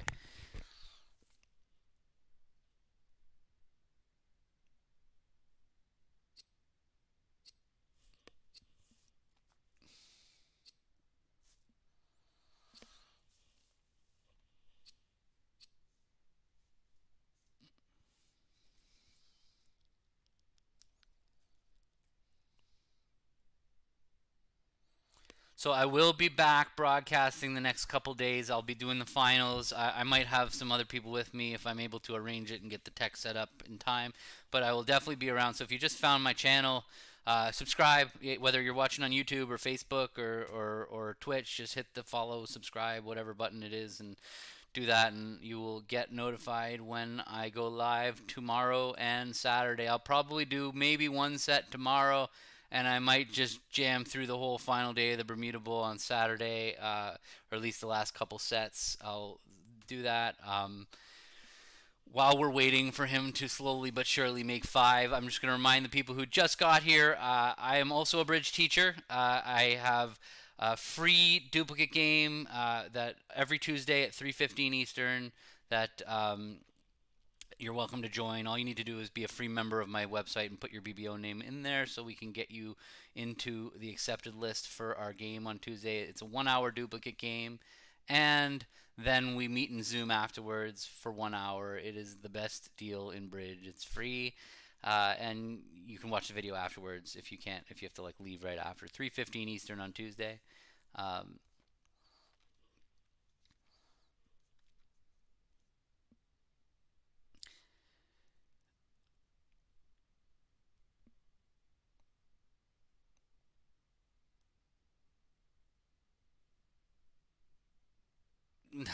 That's a really good question. It is really hard to find a partner when you're 24 years old, the right partner. I was so lucky. Like, I don't have advice. I was lucky that I just happened to grow up with a group of peers that were amazingly good players that all loved the game and gave forward, like Cranyak, and who are now my teammates, and Hurd, and um, we all kind of grew up together. So that's how we I found my partners, my family. I also had it built in. So I'm not a good example, case example for how to find a good partner at 24. But if you're from the U.S., um, get involved in the USBF Junior Bridge program. It's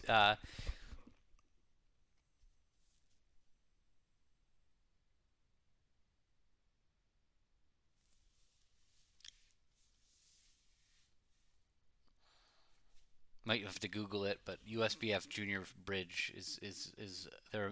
Definitely, I'm sure that there are people around who need partners, but also just meeting people. You might not find your partner right away.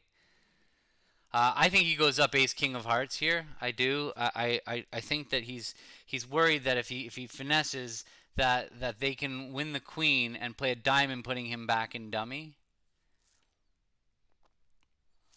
Oh, you're from Jacksonville. You definitely need to get involved with the USBF Junior Bridge. Like they're, if you're not already, like they're an amazing group of mentors and players, and I'm sure that they can help you find people who are your age that are at the same level or roughly. I mean, I don't know. I'm not involved in it, but I just know that it's a really great organization so head that way.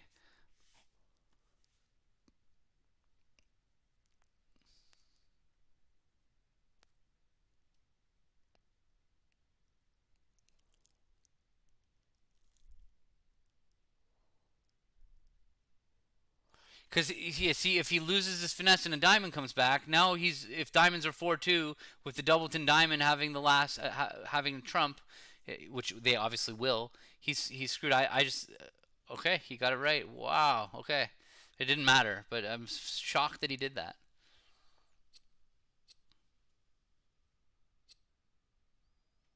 Yeah, yeah, there were a lot of Canadians. Exactly, that's funny. Yeah, I called the director on them too, which I can't believe I called the director on Canada. But we were all smiles afterwards. There was no bad blood. They were definitely cheering for us, and obviously it's my brother's team. Some of my best friends growing up on that team.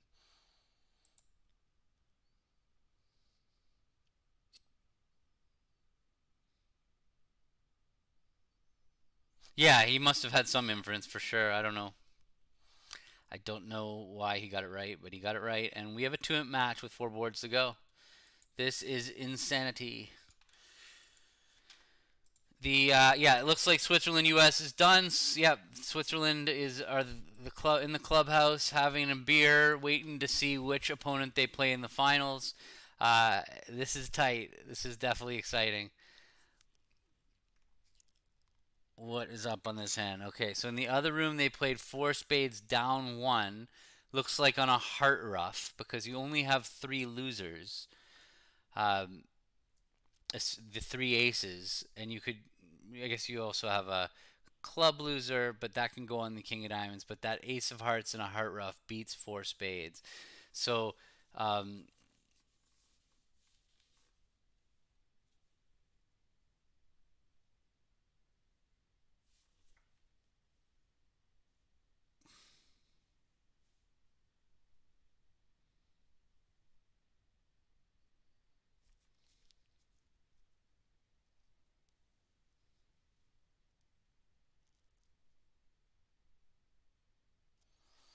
how come I didn't stay? I have 3 young kids, and leaving for 2 weeks for the Bermuda Bowl is very disruptive to our family. So I don't ever stay at a tournament longer than my main event is out. I leave immediately and get back to my family. There will be a time in my life where I get to play recreational bridge.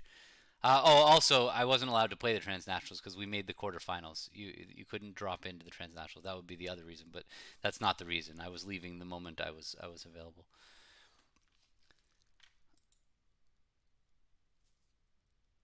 Yeah, I mean it's not. They did great to get to 4 spades.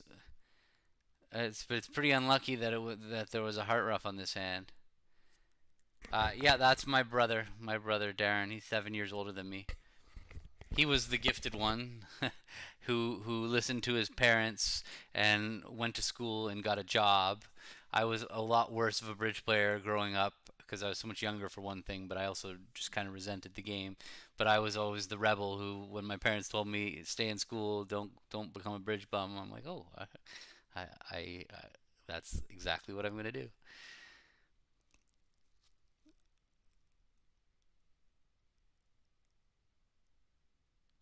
He also is he's an amazingly good player for somebody who plays as little as he plays. He plays like once a year, twice a year, and he's just able to play very well.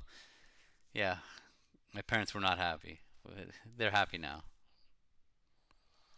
So west of we're called a spade. It went two diamonds, and east has just a cubed. I just don't see how east stops his hand below game. Like, what do you need from your partner to make a game? Ace, queen, fifth of spades, and a queen or something. Yeah, I just don't see it unless he's worried about that he's going to go down on ace of diamonds, diamond rough. He's not worried about going down on a heart rough. Um, he's definitely going to make at least one more try. But there you go, four spades. Okay,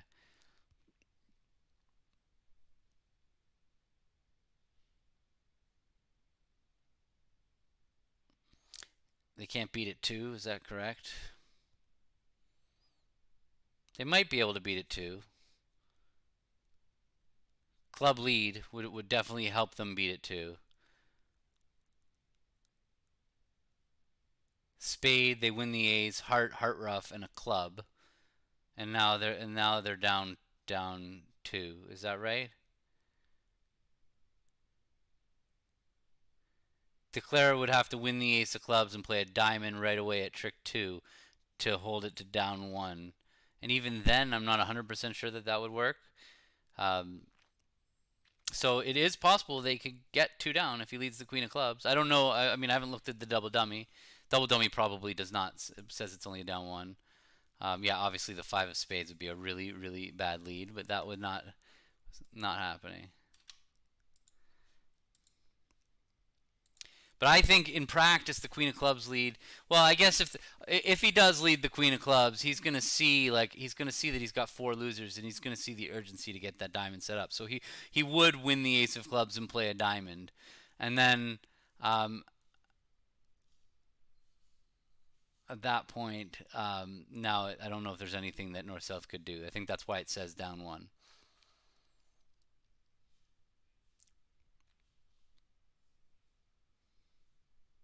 You see, they know it's a really tight match, so they're taking a long time. He has three leads, or at least two obvious leads: the Queen Jack 10 fourth of clubs and his singleton heart. I don't see how he would ever not lead a heart. So,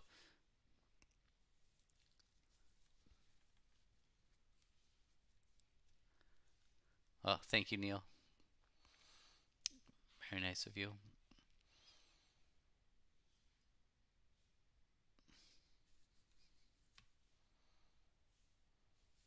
I think when partner's vulnerable, you're gonna play them for like something, not nothing, and you know all your finesses are on side. So I don't think it's a. I think you just bid game. This game's too difficult if you're trying to paint 140 on the opponents. That's what I find. Like one of my bad boards with Warren was one where we like stopped in three and we were just making four, and it's too hard. Nobody's upset with bidding game and going down one. Everybody's upset with playing a part score and making game. I think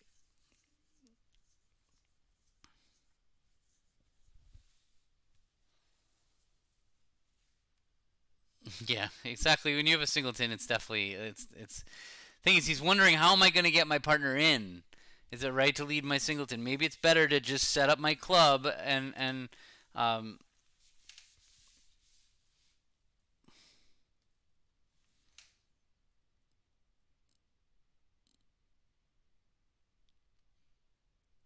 this is a nail biter.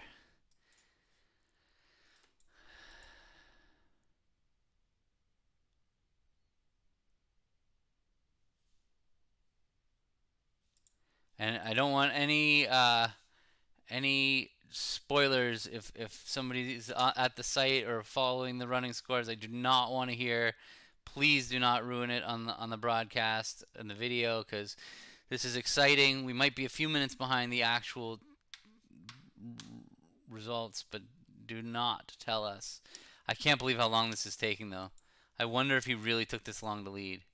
I I have a weird feeling that the BBO Viewgraph is slowing down a little bit more than just 10 minutes because the match should have been over 10 minutes ago. Now with the delay, there's no way they're four boards from the end.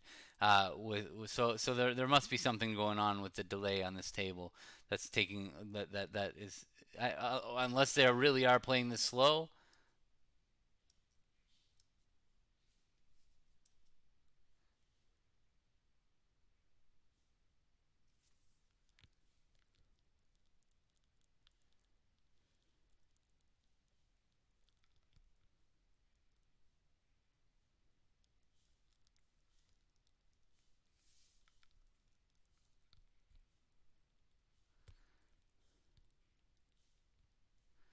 Okay, that explains that. Uh oh, it's all dying.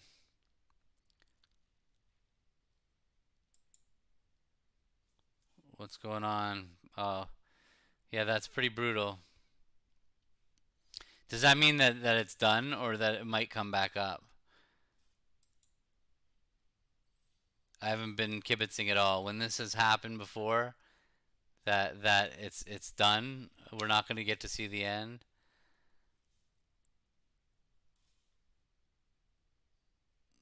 Brutal, because that was about to be super exciting. Yeah, not like this exactly. It's so brutal. Ah.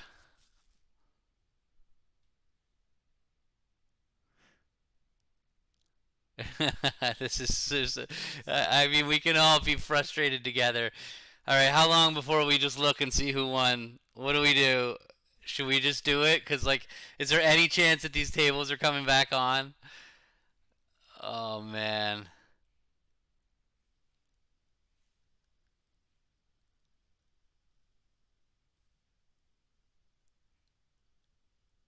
Well, while we're here, how's everybody doing? Are you excited for the Bermuda Bowl finals tomorrow? Switzerland against one of these two teams?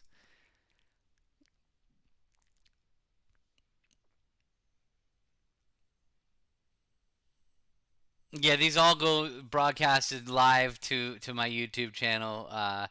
Um,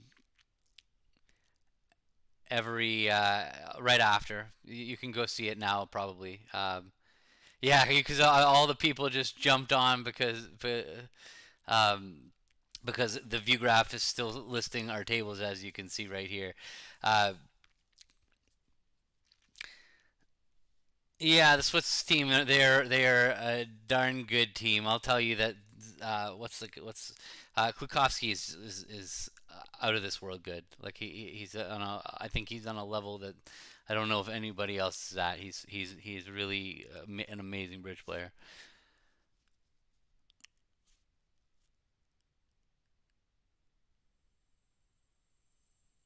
Oh, well, what makes him so good? I don't know. If I knew, I would be better.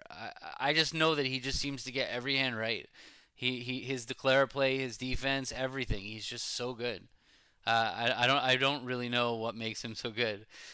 He um, he's just yeah.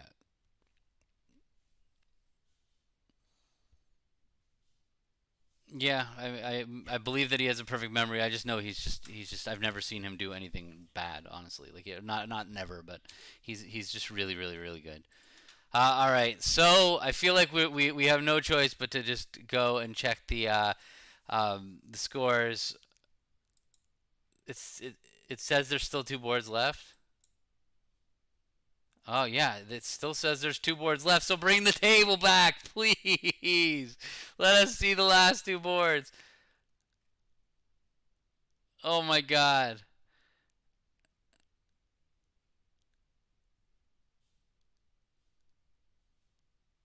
So anybody who's I actually see a lot of people are following me on Twitch right now that welcome.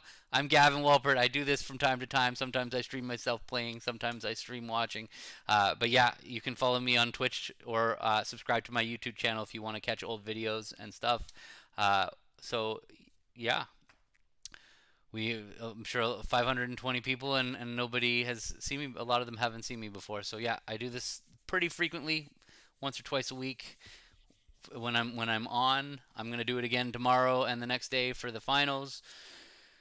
And otherwise, I am a bridge teacher, and I have some free lessons. Like every Tuesday at 3:15, I run a free duplicate game where you can play for free for 8 boards on BBO, and then join me for free in a Zoom afterwards to talk about the hands for intermediate advanced players. Yeah, you just need to be a free member of my website, which you can see right here. Uh, I guess we got to look at the scores. I don't really see it coming back. So let me bring it up, and you guys can see. Let me just show. Yeah, sorry. The time wise, I don't know what to tell you. That's the time. The three. I can't get every time. There's 2 boards left. I can't believe that the table's not coming back. Let me just show. Let me show the score right now. So this is where we are at um, right now with the live scores. It looks like Norway on board number 30 picked up 4, which would that make them down by 1? Oh no, they picked up 2. That means Norway's ahead with 2 boards to go. And Helgamo, it's looking like Norway if I was gonna guess. Um, it's looking like Norway. So Norway's ahead by 1 with 1 board to go, with 2 boards to go, and East West have bid a slam and gone North South have gone down 3 and 3 no trump. I think Norway's gonna win it. Let's check it out. The slam looks like it's good for them. Uh, and the last one, 3 no. Yeah, Norway's got this. I mean, I don't know. It's looking me like Norway. Norway's up by 2. Is that right? Where's the? Let's just get the running score there. Norway is up by 2 with after board 14. Wow, what a finish! Why can't we see these boards, please? Somebody, where's the boards? What am I doing? So that's Switzerland, USA 2. So yeah, that's yeah. This is unfortunate. I don't understand how the real scores are not in. Do you think they're actually still playing? Nothing on bridge base. Let's hide this thing for a second. How do I do this? Sorry, I gotta get rid of this. All right. Well, I mean, look, to Bridge Base's credit, uh, there are a lot of people logging in. Let me hide this thing. This was always the thing. The Bermuda Bowl always had the most viewers. I remember them stressing out like crazy when because they had a massive number of people watching the finals of the Bermuda Bowl. It was like I feel like they had 10,000 or 20,000 people watching or something like that, something crazy. And every Bermuda Bowl it would go up and up and up. So like I definitely get it. Like you can see that just up at the top there, they've got 20,000 people online right now, 20,500. It's a lot of people. It's hard to keep up for that many people, and I thought maybe with the pandemic that it would that would change, but that they would be a little bit more ready for the numbers. But look, who knows? Maybe the delayed Viewgraph is causing problems. Uh, Nail biter missed out. I don't think we're getting it. But what's a little funny to me though is that there's that the results are not up yet on the main site. Like how is that possible? Like that it's still just sitting here with 2 boards to go. Uh, it still says 14 here. Yeah, we're definitely lucky to get the coverage. There's no question about it. It's awesome to be able to watch this stuff. I love watching as I mean, obviously I love playing slightly more, but I definitely I'm just like everybody else that loves I love watching this good bridge. And it really is good bridge, and I'm tell you from playing in the Bermuda Bowl this time, bridge is getting stronger and stronger. The whole world is playing better now than they used to. It's not just the good countries. The weaker countries are not so weak anymore. Really, everybody's playing better bridge right now. Um,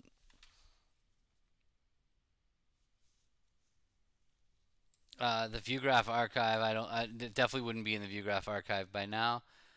They must have run out of time. Um, they're definitely out of time, but I can't believe that they. Uh,